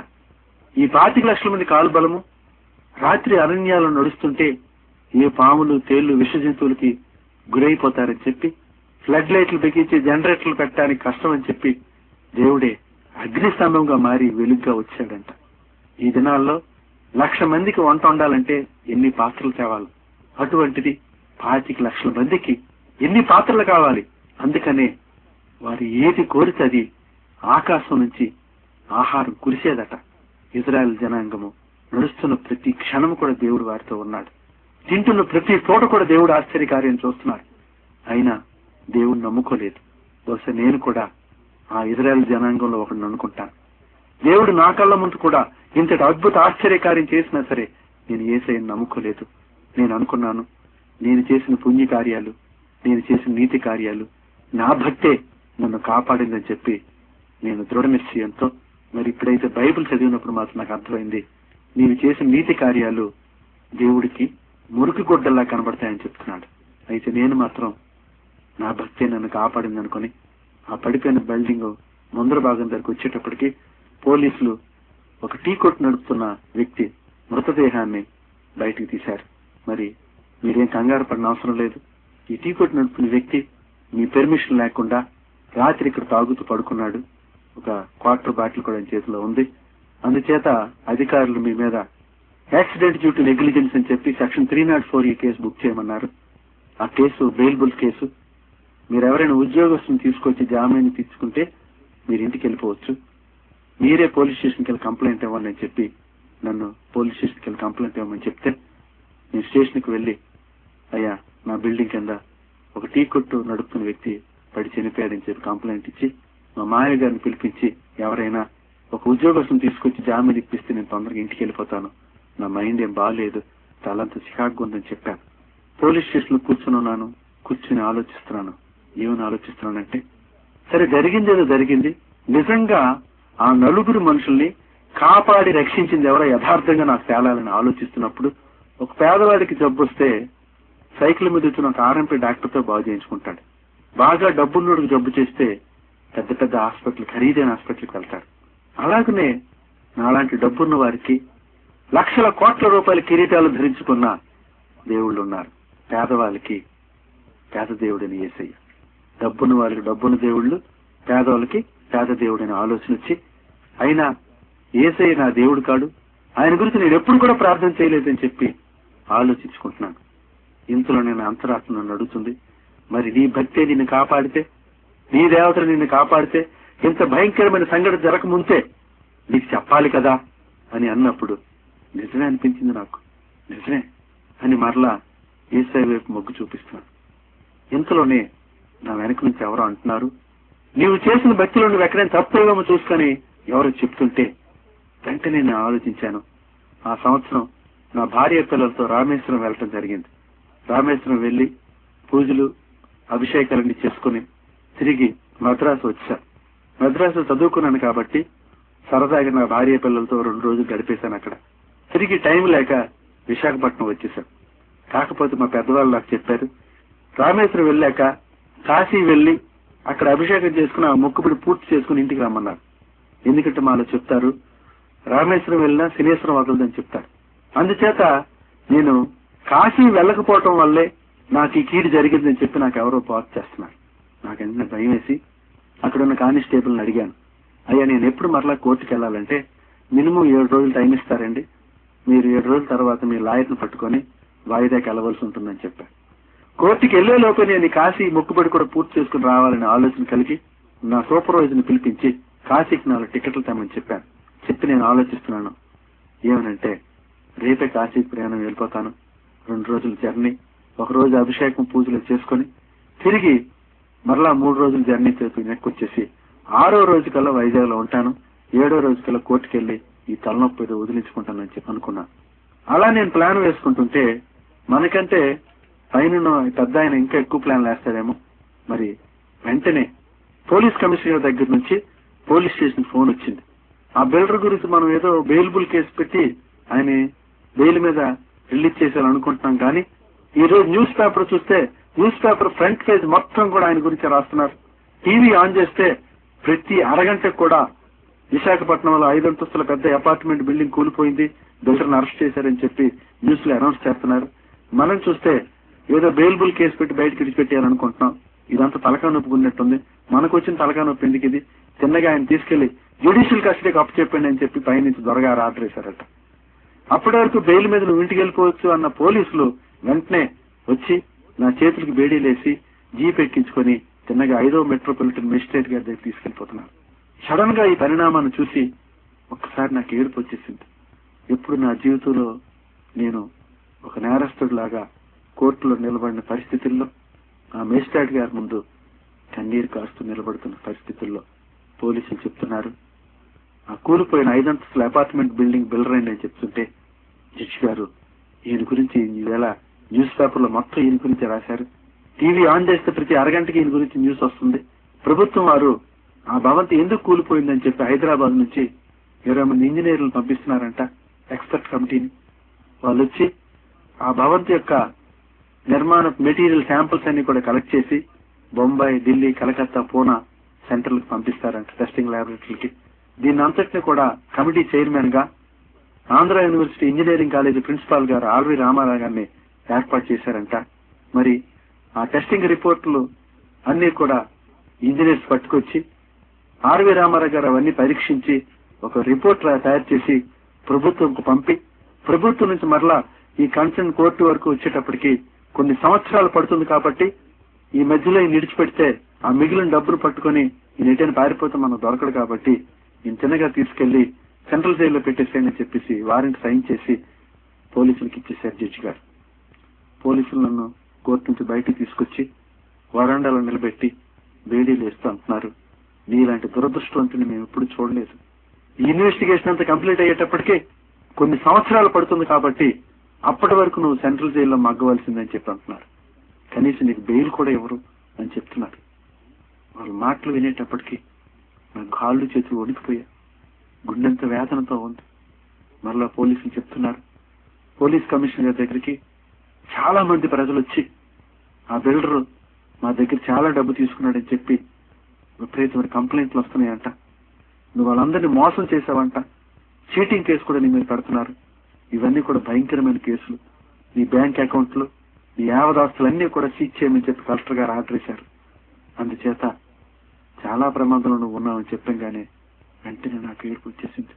ప్రభుత్వం నా సర్వస్వాన్ని సీజ్ చేసేస్తే పిచ్చిదైపోయిన నా భార్య ఎక్కడ ఉంటుంది, అనాథలుగా ఏడుస్తున్న నా పిల్లలు ఇద్దరిని ఎవరు చూస్తారని చెప్పి ఏడుస్తున్నాను. ఇంతలోనే కోర్టు దగ్గరికి వేలాది మంది ప్రజలు నన్ను చూడడానికి వచ్చేస్తున్నారంట. ఈనాడు వార్త, న్యూస్ పేపర్ ఫోటోగ్రాఫర్స్ అందరూ కూడా నా ఫోటోలు తీసుకుని పేపర్లో ప్రచురించడానికి అని చెప్పి వాళ్ళు ప్రయత్నాలు చేస్తున్నారంట. ప్రజలు తండోపతండాలుగా ఉంటుండగా ఒక సంచలనాత్మకమైన ఖైదీని తీసుకెళ్లినట్లు విపరీతమైన బందోబస్తుల మధ్య నన్ను తిన్నగా తీసుకెళ్లి జీప్ ఎక్కించి సెంట్రల్ జైలుకి తీసుకెళ్లిపోతుంటే సిగ్గుతో చచ్చిపోవాలనిపించింది. అక్కడ అనేక మంది ప్రముఖులు ఉన్నారు, గొప్ప గొప్ప వారు ఉన్నారు, నా స్నేహితులు ఉన్నారు. వీరందరూ కూడా నన్ను చూస్తూ అలా నిలబడ్డారు తప్ప ఒక్కరు కూడా నన్ను ఆదరించడం కానీ, ఒక్కరు కూడా నన్ను తప్పించడానికి కానీ, ఓదార్చడానికి కానీ రావట్లేదు. జీప్లో వెళ్ళిపోతూ ఏడుస్తున్నాను. పోలీసులు నన్ను సెంట్రల్ జైలుకి తీసుకెళ్లి అక్కడ సెంట్రీకి నన్ను అప్పచెప్పి వారెంట్ మీద సైన్ చేసుకుని వాళ్ళు తిరిగి వెళ్ళిపోయారు. జైల్లో అడుగెట్టానో లేదో నాలో భయం ఎక్కువైపోయింది. ఎప్పుడు నాకు జైలు అనుభవం లేదు. సెంట్రీ అంటున్నాడు, లోనకి పద అంటున్నాడు. అడుగేయాలంటే కాళ్ళు చేతులు ఉడికిపోతున్నాయి. ఎప్పటికి వెళ్ళపోయేటప్పటికి సెంట్రీ నా మెడ మీద చేయి వేసి నడవరా అని చెప్పి నన్ను గెంటుకుంటూ ఆ దినాన్న అనేకమైన మటలు చేసి, మానభంగాలు చేసి, విచారాలు చేసి, స్మగ్లింగ్ చేసి దొరికిపోయిన అనేక మంది నేరస్తుల మధ్య నన్ను కూడా నిలబెట్టాడు. వారందరి మధ్య నేను నించొని దీనంగా కన్నీరు కాసి చూస్తున్నాను. ఎవరి ముఖం వైపు చూసినా భయంగా కనబడుతుంది. మునిగిపోతున్నాను. ఎండ మలమల మాడిపోతుంది, నాలికి ఎండిపోతుంది. ఎవరైనా మంచినీళ్ళు ఇస్తారేమో అని చూస్తుంటే కుక్కుడు మంచినీళ్ళు ఇచ్చిన ఆదురు కూడా కనపట్టలేదు. అలా ఇంచుమించి ఎండలో చాలాసేపు నిలబడ్డాం. తర్వాత ఒక జైలు అధికారి వచ్చి, అరే ఖైదీలు, మీ శరీరం మీద బట్టలు కూడా తీసుకుని డ్రాయర్లతో నిలబడండి అని చెప్పన్నారు. ఆ మాట వినంగానే ఒక్కసారి నాకు భయం వేసింది. నేను అధికారి దగ్గరికి వెళ్ళి, అయ్యా బాగా చదువుకున్నాను, మంచి కుటుంబంలో పుట్టాను, నేను కూడా అలా చేయాలంటే జైలుకి వచ్చిన ప్రతి ఖైదీ చెప్పిన ప్రకారం చేయాల్సిందే. చెప్పిన మాట వినకపోతే ఆ పనిష్మెంట్ సెలవు తీసుకెళ్లి చేత కొట్టేస్తారు, నువ్వు భరించలేవన్నా. వెంటనే భయంతో ఆ ఖైదీల మధ్య నిలబడి నేను కూడా నా జీవితంలో ఎప్పుడూ ఊహించిన విధంగా నా శరీరం మీద బట్టలన్నీ ఓడ తీసుకొని ఆ బట్టలు చేతితో పట్టుకుని డ్రాయర్తో నిలబడినప్పుడు నా శరీరం అంతా చచ్చిపోయినట్టు అయిపోయింది. ఎందుకు ఆత్మహత్య చేసుకోకుండా ఇలా బ్రతుకుతున్నానని చెప్పి ఏడ్చాను.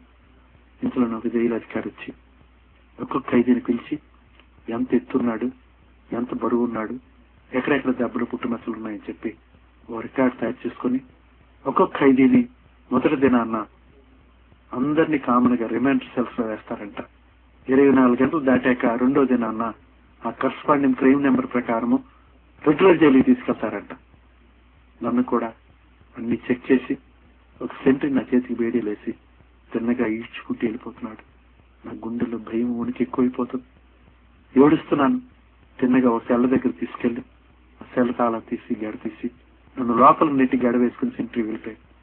ఆ సెల్లలోకి వెళ్ళినా లేదో నా ముక్కు రంధ్రాల్లోకి భయంకరమైన దుర్వాసన వస్తుంది. చా ఏమిటి వాసన అని చెప్పి చూస్తుంటే ఖైదీల్ని జైల్లో 12 గంటలు లాకప్ లో ఉంచుతారంట. సాయంత్రం 5 నుంచి తెల్లవారు 5 వరకు లాకప్ లో ఉంచుతారు. మిగిలిన 12 గంటలు బయట పనులు చేయిస్తారు. లాకప్ లో ఉంచిన ఈ 12 గంటల్లో ఆ ఖైదీకి ఒకటికి వచ్చిన ల్యాబొరేటరీకి వెళ్ళాలన్నా అదే సెల్లలో వెళ్ళాలి. నా ముందున్న ఖైదీ అక్కడ ఒకటికే వెళ్ళేసి పాడు చేశాడేమో. భయంకరమైన రొచ్చు వాసన, కడుపులు తెమిడేస్తున్నట్టు అయిపోయి వాంతి వచ్చినట్టు అనిపించాను. చా ఏమిటిదని చెప్పి ఏడ్చాను. పాలరాతి బంగ్లాల్లో విలాసవంతంగా జీవిస్తున్న ఈ బ్రతుక్కి ఇంత దుర్భరమైన బ్రతికేంటని చెప్పి ఏడ్చాను. ఈ బాధలు నేను ఇంకా భరించలేను. ఆత్మహత్య చేసుకొని చచ్చిపోవాలని చెప్పి నిర్ణయం తీసుకుని ఏడుస్తున్నా. 2 రోజుల నుంచి అన్నం లేదేమో. కడుపులో ఆకలి విపరీతంగా వేస్తుంది. ఆకలి నొప్పేమో. వెంటనే నొప్పి ప్రారంభమయ్యేటప్పటికి ఆ జైలు వసూలు పట్టుకుని ఏలపడుతూ అమ్మో నొప్పి, అమ్మో ఆకలి అని అరుస్తున్నాను. ఆ అరుపులకి సెంట్రీ పరుగు నుంచి ఏమైందని నన్ను అడుగుతున్నాడు. అయ్యా 2 రోజుల నుంచి అన్నం లేదు, చాలా ఆకలిగా ఉంది, కడుపులో ఆకలి నొప్పేమో, కొద్దిగా అన్నం ఉంటే పెడతావా అని చెప్పి నా జీవితంలో మొట్టమొదటిసారి ఆ సెంట్రీని అన్నం అడుక్కున్నాను. పాపం సెంట్రీ కోటీశ్వరుడు అన్నం అడుక్కుంటున్నాడు. బాధ కలిగి అయ్యా వేళకాని వేళ ఎక్కడి నుంచి తేనానని పాపం మనసు కరిగి ఎందుకైనా మంచిది వంటశాలకు వెళ్ళి ప్రయత్నం చేస్తానని చెప్పి వంటశాలకు వెళ్ళాడు. మరి ఏ ఖైదీ అన్నం దాచుకున్నాడో తెలియదు కానీ గత రాత్రి మిగిలిన భోజనాన్ని ఆ జైలు చెప్పలో ఆ భోజనాన్ని వేసుకొని ఆ చెప్పు చేతితో పట్టుకొని ఆ కటకటాల కింద నుంచి ఆ జైలు చెప్పు నా చేతికి అందిస్తున్నప్పుడు నా కళ్ళంబడి నీళ్లు తిరిగాయి. చెప్పకూడదు తినే పరిస్థితి నాకు వచ్చిందని చెప్పి చాలాసేపు ఏడ్చాను. చేతికి ఆ జైలు చెప్పు వచ్చేటప్పటికి నా బ్రతికేంత నాకు అర్థమైపోయింది. చొట్టలు తీరిపోయి నల్ల తెల్ల తెల్ల మరకలతో అపరిశుభ్రంగా ఉన్న ఆ జైలు చెప్పు చూసి చాలాసేపు ఏడ్చాను. ఆకలి తట్టుకోలేక అందులో ఒక అన్నం ముద్ద తీసుకొని తినే ముందు కళ్ళ ముందు పెట్టి చూసేటప్పటికి అందులో అనేకమైన చనిపోయిన దోమలు పురుగులు కనబడుతున్నాయి. ఆ దోమల పురుగులను కూడా ఏరుకుని ఆకలి తట్టుకోలేక అన్నం తిని ఇంకొక క్షణం కూడా బ్రతకడానికి వెళ్ళలేదు. ఎలాగైనా ఆత్మహత్య చేసుకుని చచ్చిపోతామని ఆలోచన వచ్చి, కాకపోతే చచ్చిపోయే ముందు మాత్రం ఆ దేవుని ఒక్కసారి అడగాలి, ఎందుకు నాకెంత దుర్భరమైన నికృష్టమైన బ్రతికిచ్చామని అడిగి మరీ చచ్చిపోవాలని ఆలోచన వచ్చి నేను పడుకోవడానికి ఏర్పాటు చేసిన అక్కడ సిమెంట్ దిమ్మ మీద మఠం వేసుకుని కూర్చొని నాకు ఉపనయనం చేసినప్పుడు నేర్పిన సకల మంత్రాలు కూడా జపించుకుంటూ ప్రార్థన చేయటం మొదలెట్టాను. నిజంగా దేవుడు అంటూ ఉంటే ఒక్కసారి కనబడని చెప్పి కన్నీరు కాచి ఏడుస్తూ తీవ్రంగా ప్రార్థన చేస్తున్నాను. ఇంచుమించు 1 గంట తర్వాత అద్భుతంగా ఆశ్చర్యంగా నా కళ్ళ ముందు ఒక తెల్లటి వెలుగు దిగుతూ చూశాను. ఆ తెల్లటి వెలుగులో తెల్లటి బట్టలు ధరించుకున్న వ్యక్తి దిగుతుంటే ఆశ్చర్యపోయాను. లోక జ్ఞానం లేని వాడిని కాదు. వెంటనే నేను గుర్తుపట్టేశాను ఆయన యేసు ప్రభు అని చెప్పి. కాకపోతే నాకు వచ్చిన అనుమానం అంతా ఏంటంటే ఈయన నా దేవుడు కాదే, ఈయన గురించి నేను ఎప్పుడు ప్రార్థన చేయలేదే, నా దేవతల కోసం ప్రార్థన చేస్తుంటే ఈయనెందుకు దిగి వచ్చాడని ఆలోచించాను. బహుశా నా దేవతలు కనబడకుండా ఈయన అడ్డంగా వస్తున్నాడేమో అని చెప్పి వెంటనే చూడు యేసు ప్రభువా, నువ్వు నా దేవుడు కాదు. నీ గురించి నేను ఎప్పుడూ ప్రార్థన చేయలేదు. నువ్వెందుకు అడ్డంగా వస్తున్నావు నా దేవతల కోసం ప్రార్థన చేస్తుంటే? అయినా నా వర్గానికి చెందిన దేవుడు కాదు, నువ్వు వెళ్ళిపో అని చెప్పి ఆయన ఎప్పటికీ వెళ్ళకపోతుంటే చాలా కోపంతో భయంకరమైన నీశాతి నిశ్చయమైన బూతు పదజాలాలు వాడి ఆయన గాయపరిచిన మహాపాపాత్ముడిని. నీలో ఎంతమంది యేసు ప్రభువును తిట్టారో నాకు తెలియదు, కానీ యథార్థముగా తిట్టాను కాబట్టి యథార్థంగా సాక్ష్యం చెప్పేస్తున్నాను. ఆ విధంగా ఆయన గాయపరచడం వల్ల యేసు ప్రభువు వెళ్ళిపోయాడు. ఆ తర్వాత ఇంకొక అరగంట సేపు ప్రార్థన చేశాను, కానీ నాకేమీ కనపడలేదు. కాకపోతే నీరసం వచ్చి ఆ సిమెంట్ దేని మీద పడుకుని పోయాను. అప్పుడు నాకు కళ వచ్చింది. ఆ కళలో నేను ఏ గుణపంతో గడ్డ పలుగుతో ఆ నలుగురు మనుషుల్ని కాపాడాను, అదే గడ్డ పలుకుని గుణపాన్ని, అదే తెల్లటి బట్టలు ధరించుకున్న వ్యక్తి ఎర్రగా కాలుతున్న అగ్ని కులంలో దాన్ని కాల్చి సుత్తుతో దాని మీద దెబ్బలు కొట్టి పదును చేస్తున్నాడంట. దాని భావం ఏంటో నాకు తెలియదు, కానీ వెంటనే భయం వేసి కళ్ళు తెరిచి చూసేటప్పటికి తెల్లవారు 5 అయిపోయిందేమో. సెంట్రీలు వచ్చి తాళాలు తీసి ఖైదీలందరూ బయటికి రమ్మని చెప్పి అటెండెన్స్ తీసుకొని ఆ కరస్పాండింగ్ క్రైమ్ నెంబర్ ప్రకారము రెగ్యులర్ జైలు తీసుకెళ్తున్నాం అని చెప్తున్నారు. ఖైదీలందరూ కూడా వరుసగా క్యూలో నిలబడ్డా. ముందుగా ఒక అబ్బాయి దగ్గరికి వెళ్ళి, నువ్వు ఇళ్ల తాళాలు పగలగొట్టి టీవీలు, బంగారు వస్తువులు, ఖరీదైన వస్తువులను దొంగతనం చేస్తున్నావట. నేనంటే దొంగలందరూ ఏ బ్లాక్ లో ఉంటారు కాబట్టి వీరిని ఏ బ్లాక్ 203 తీసుకెళ్లిపోండి అనగానే అబ్బాయికి చేతులు బేడీలేసి ఏ బ్లాక్ తీసుకెళ్లిపోతున్నారు. నా పక్కన ఉన్న వ్యక్తి దగ్గరికి వచ్చి, నువ్వు పొలం తగాదాల్లో 2 మనుషులు కిరాతకంగా నడిచేవాడు కదా, నీలాగా మర్డర్లు చేసిన వాళ్ళు సి బ్లాక్ లో ఉంటారు, వీటిని సి బ్లాక్ 306 తీసుకెళ్ళంటే ఆ అబ్బాయికి చేతులు బేడీలేసి సి బ్లాక్ తీసుకెళ్లిపోతున్నారు. చివరిగా నా దగ్గరకు వచ్చి, నువ్వు ఉగ్రవాదులు, తీవ్రవాదులు, టెర్రరిస్టులు ఉన్న ఎలక్ట్రిఫైడ్ ఏరియాకి వెళ్ళాలంటున్నారు. వెంటనే నాకు భయం వేసి, అయ్యా నా కేస్ షీట్ మారిపోయిందో చూడండి, నేను తీవ్రవాదిని కాదు, ఉగ్రవాదిని కాదు, టెర్రరిస్ట్ని కాదు. ఆ పడిపోయిన 5 అంతస్తుల భవంతి బిల్డర్ని, వానర్ని నేను చనంగానే నాకు తెలిసే నీ గురించి ప్రతిరోజు న్యూస్ పేపర్లు వస్తుంది. ఆ బిల్డింగ్ టెస్టింగ్ కోసం అని చెప్పి హైదరాబాద్ నుంచి 20 మంది ఇంజనీర్లు వచ్చారట. దాని మెటీరియల్స్ అన్ని శాంపిల్స్ తీశారట. రెగ్యులర్ జైల్లో నిన్ను పెడితే ప్రతిరోజు వచ్చే విజిటర్స్ తో నువ్వు మంతనాలు చేసి ఆ కేసును మాఫీ చేయడానికి ప్రయత్నం చేస్తావని చెప్పి విజిటర్స్ కి అందుబాటులో లేని ఏరియాలో నిన్ను ఉంచమన్నారు కాబట్టి నిన్ను అక్కడ తీసుకెళ్లిపోతున్నావు అంటున్నారు. ఆ మాట వినంగానే నా వెనక ఖైదీలందరూ అమ్మో అంటున్నారు. ఒకసారి నాకు అసలే భయం వేసి వణికిపోతున్నాను. వాళ్ళ వైపు చూసి, ఏంటయ్యా మీరు ఎలా అంటున్నారు, ఎప్పటికే భయంతో వణికిపోతున్నానంటే, అమ్మో ఆ ప్రదేశంలో అసలు బ్రతకలేమండి, అక్కడ ఎవరిని కదిపినా 8-9 మర్డర్లు చేసిన వాళ్ళే. మనం అక్కడికి వెళ్ళంగానే వాళ్ళ కాళ్ళు పట్టిస్తారు, వాళ్ళు ఒళ్ళు పట్టిస్తారు, వాళ్ళ బట్టలు ఉతికిస్తారు, వాళ్ళ అంట్లు కడిగిస్తారు. చెప్పిన మాట వినకపోతే జస్ట్ అలా మెడకాయ తిప్పేస్తారు.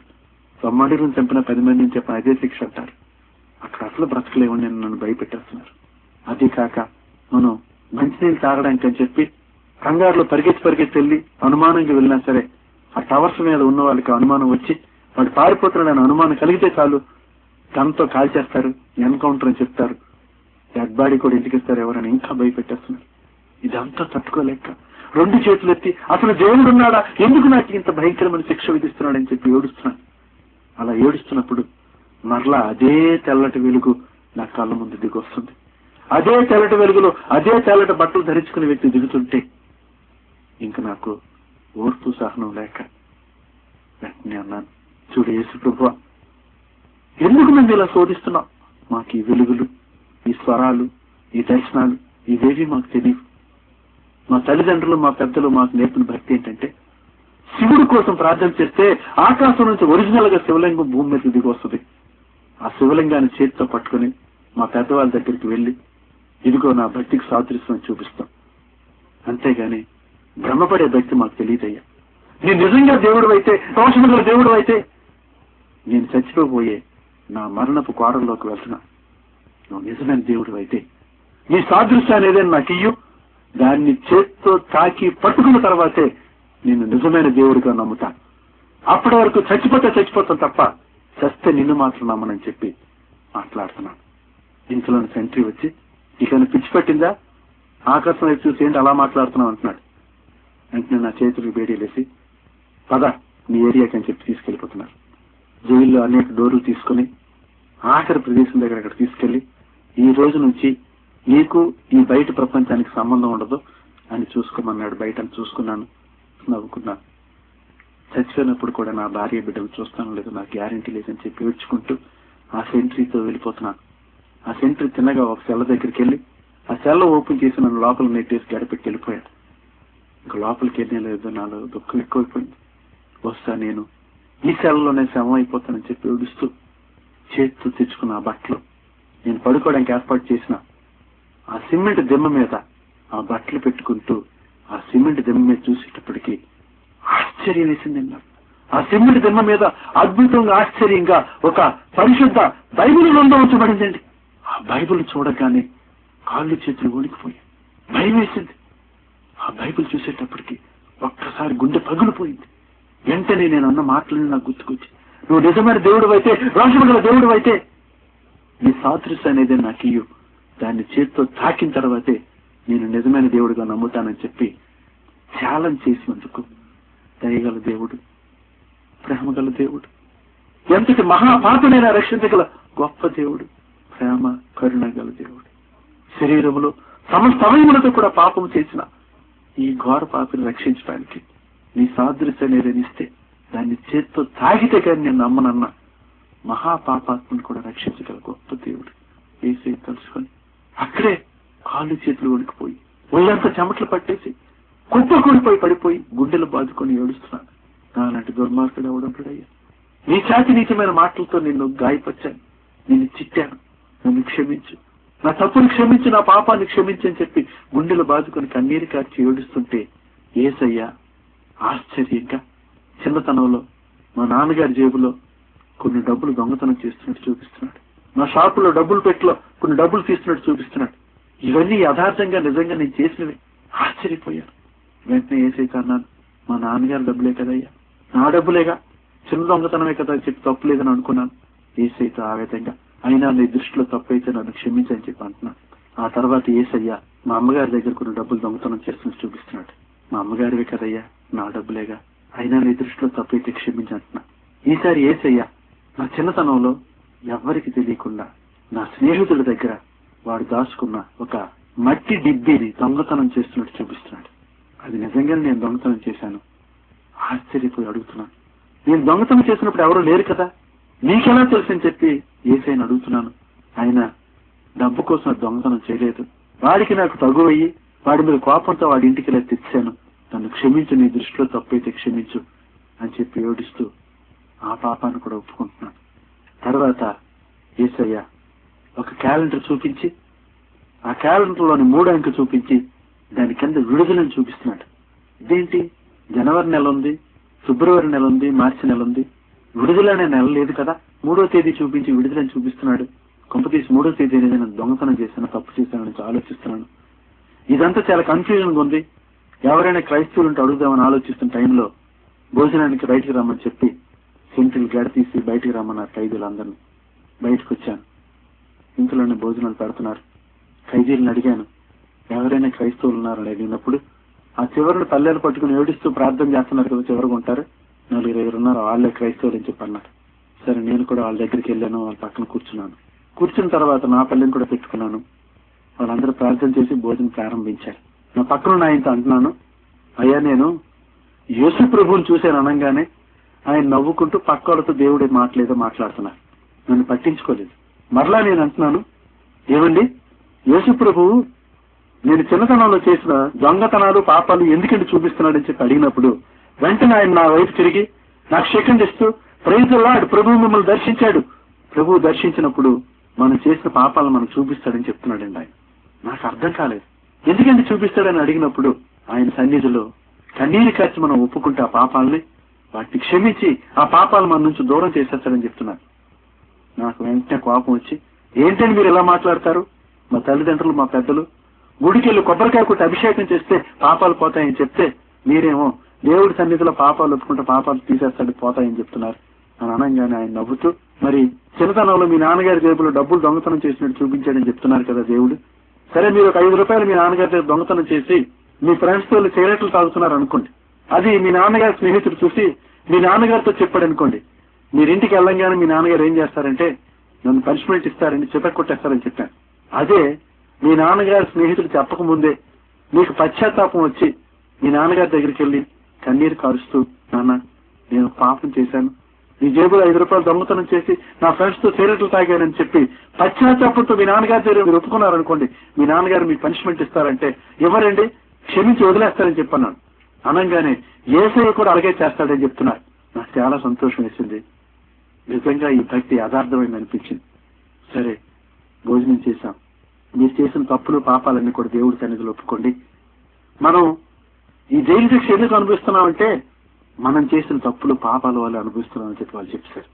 నాకు భయం వేసింది. నా సెల్లకు వెళ్ళాను, కన్నీరు కాచి ఏడుస్తూ, అయ్యా 40 సంవత్సరాలుగా ఎన్నో గుడులకు వెళ్ళాను, ఎంతో భక్తి చేశాను, కానీ దేవుడి సన్నిధిలో పాపం ఒప్పుకోవటం అనే అనుభవం నాకు ఇప్పటి వరకు తెలియలేదయ్యా.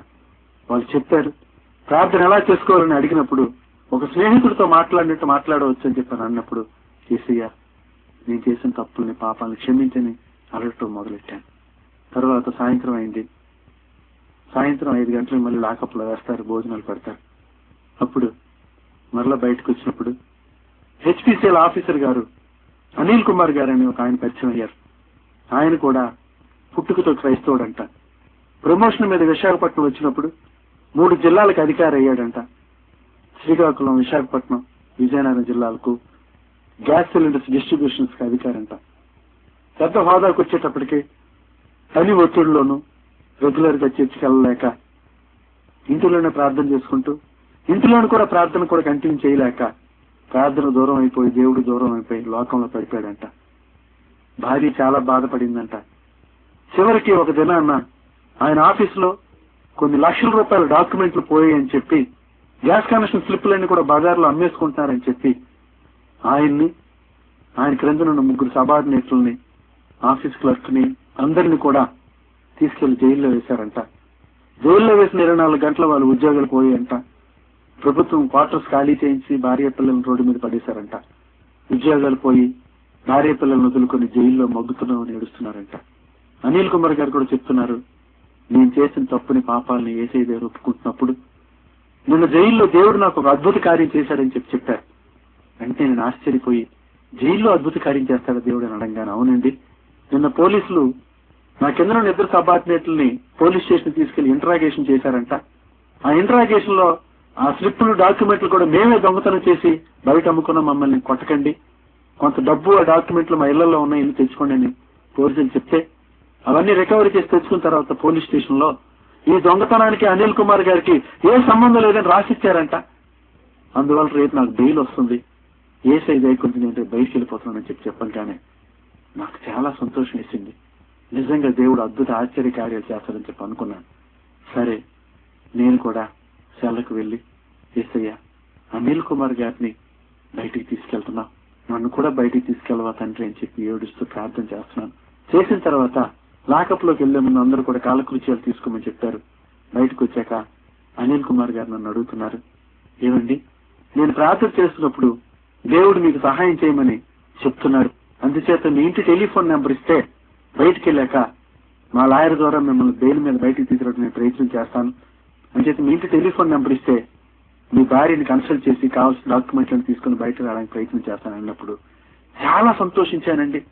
దేవుడిని ఇలా అడిగానో లేదో అయ్యా నన్ను కూడా బయటకు తీసుకెళ్ళంటే అదే అనిల్ కుమార్ తో మాట్లాడి నన్ను బయటకు తీసుకురావడానికి ప్రయత్నం చేసినందుకు, నా కోసం యేసయ్య అనిల్ కుమార్ తో మాట్లాడినందుకు నిజంగా దేవుడికి వందనాలు చెప్పాను. నా ఇంటి టెలిఫోన్ నెంబర్ ఇచ్చాను. తర్వాత ఆ క్రైస్తవుల సోదరుల దగ్గరికి వెళ్లి, అయ్యా నేను నిన్న ప్రార్థన చేస్తున్నప్పుడు దేవుడు నాకు 3 అంకె చూపించి కింద విడుదలని చూపిస్తున్నాడు, అనిల్ కుమార్ గారి లాగా నన్ను కూడా 3వ రోజు విడుదల చేసేస్తాడు బయటికి అనగానే వాళ్ళు నవ్వి, ఏమండి ఎందుకంత కంగారు పడిపోతారు, ప్రతిరోజు కూడా మీ గురించి పేపర్లో రాస్తున్నారు, ఇదిగోండి ఈ రోజు కూడా రాశారు, చిన్న చిన్న దొంగతనాలు చేసిన వాళ్ళే కొన్ని నెలలు ఉంటున్నారు జైల్లో, సంచలనాత్మకమైన వార్త మీది, మీరు ఎలా 3వ రోజు బయటకు వెళ్ళిపోతారు? క్రైస్తవ్యంలో 3 అంకెకి అర్థం ఏంటంటే తండ్రి, కుమార, పరిశుద్ధాత్మ ద్వారా నీ జీవిత విడుదలని దేవుడు చెప్తున్నాడు. వెంటనే నాకు అనుమానం వచ్చి, మరలా వీళ్ళు 3 ఎవరండి, యేసుప్రభు కదా దేవుడు అంటే వాళ్ళు నవ్వుతూ, ఇది పెద్ద సబ్జెక్ట్ అండి, అయినా యేసయ్య మీకు జైల్లో బైబిల్ ఇచ్చారని చెప్తున్నారు కదా, మీరు ఇలా బైబిల్ చదువుకోండి మీకు సగ్గా అర్థం అవుద్దని చెప్పి అన్నారు. సరే నా సెలకి వెళ్ళిపోయాను. వెళ్ళిపోయి, యేసయ్య ఈ చిత్తం అయితే నన్ను బయటికి తీసుకెళ్ళయ్యా, లేదు ఇక్కడే ప్రార్థన చేసుకోమంటే ప్రార్థన చేసుకుంటానని చెప్పి కన్నీరు కార్చి ప్రార్థన చేస్తున్నాను. ప్రార్థన చేస్తున్నప్పుడు ఆ రాత్రంతా కూడా యేసయ్య నీ చిత్తమైతే నా భార్య పిల్లల దగ్గర నన్ను తీసుకెళ్ళని చెప్పి కన్నీరు కార్చి ప్రార్థన చేస్తున్నాను. ఆ రాత్రంతా కూడా కన్నీరు కార్చి ప్రార్థన చేస్తూ ఇంచుమించు తెల్లవారు 5 గంటలప్పుడు సెంట్రీలు వచ్చి తాళాలు తీస్తున్నారు. తాళాలు తీస్తూ ఎవరికో బెయిల్ పేపర్లు వచ్చాయని చెప్పగానే ఈ ఖైదీలందరూ కూడా పరుగున అనిల్ కుమార్ గారి దగ్గరికి వెళ్లి షేక్ హ్యాండ్ ఇచ్చి అనిల్ కుమార్ గారు వెళ్ళిపోతున్నందుకు సంతోషంతో ఆయన షేక్ హ్యాండ్ ఇస్తారు. అందరికంటే ఆఖరిగా నేనుండి అనిల్ కుమార్ గారు షేక్ హ్యాండ్ ఇస్తూ అయ్యా బయటికి వెళ్ళిపోయాక నన్ను మర్చిపోకండి అన్నప్పుడు ఆయన నవ్వి, నిజమైన క్రైస్తవుడు ఎవడు కూడా దేవుడు చెప్పిన పని ముందు చేస్తాడు కాబట్టి నేను బయటికి వెళ్ళంగానే మీరు బెయిల్ మీద బయటికి రావడానికి నేను ప్రయత్నం చేస్తాను, అవసరమైతే డబ్బు కూడా ఖర్చు పెడతాను అనేటప్పటికీ చాలా సంతోషించానండి. మరలా నా సెల్లకి వెళ్ళిపోయి యేసయ్య నీకు వందనాలయ్యా, నా కోసం అనిల్ కుమార్ గారితో మాట్లాడి అంత మంచి మనిషి ఇచ్చినందుకు నీకు వందనాలని చెప్పి ప్రార్థన చేసుకుంటున్నాను. ఇంతలో ఒక జైలు అధికారి బెయిల్ పేపర్లు పట్టుకుని వచ్చి ఎవరికి బెయిల్ వచ్చిందో ఆ పేరు చదువుతున్నాడండి. ఆ పేరు బి శాంతారావు అని చెప్పి నా పేరు చదువుతున్నాడండి. అలా చదవంగానే ఖైదీలందరూ ఒక్కసారి పరిగెత్తి పేపర్లు చూస్తూ ఆశ్చర్యపోతున్నారు. నాకైతే నమ్మబుద్ధి ఇట్లేదు. అనిల్ కుమార్ గారు గోడ ఖర్చుకుని ఉండిపోయారు. నేను వెళ్ళి చూసేటప్పటికి నా పేరే ఉంది అందులో.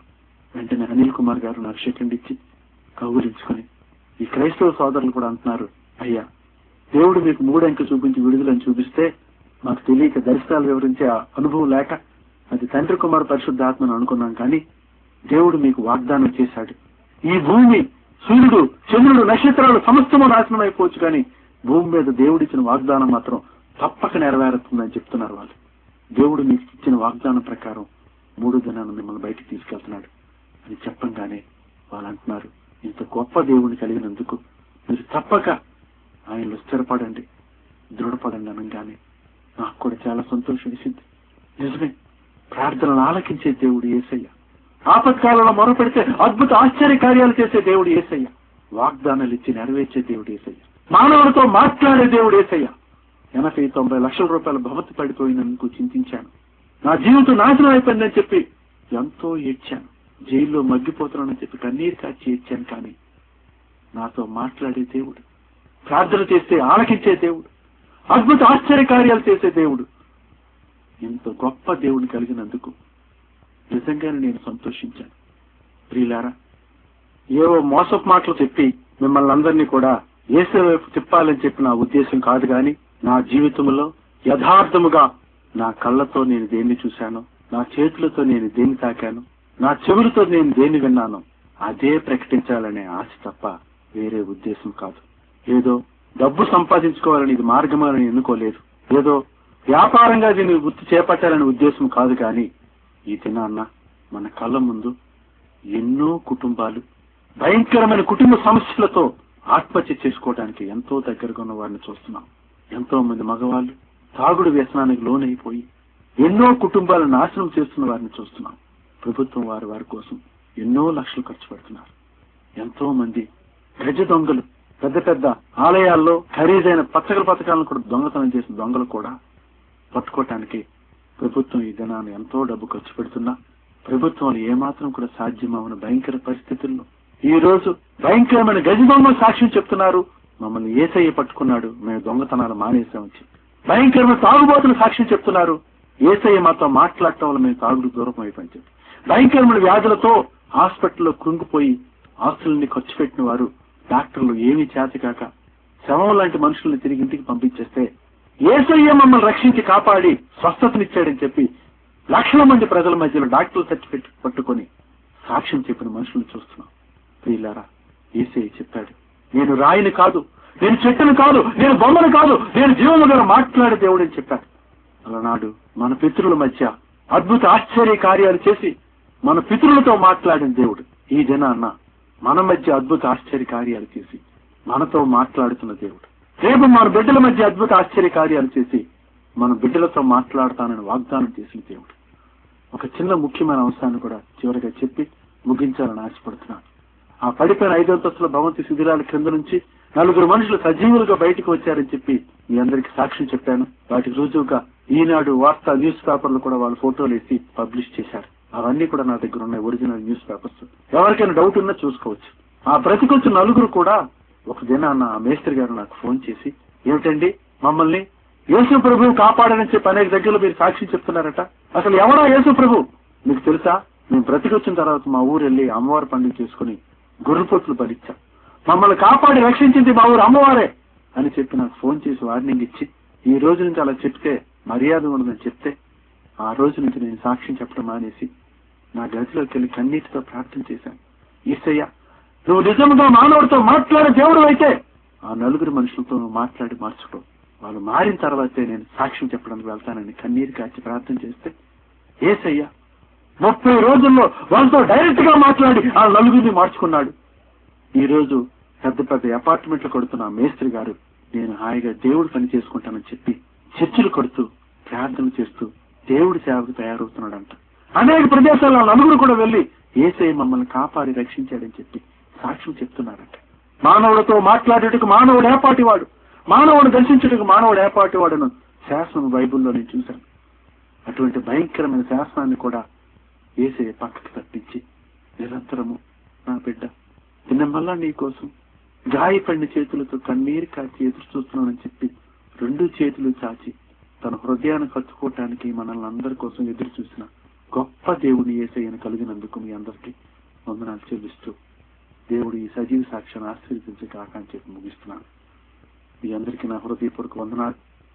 నా address brother B Shantara, door number 38-31-86, green garden, Punjab hotel junction, Marripalem, Visakhapatnam 18. నా ఫోన్ నెంబరు 0891-255-8464.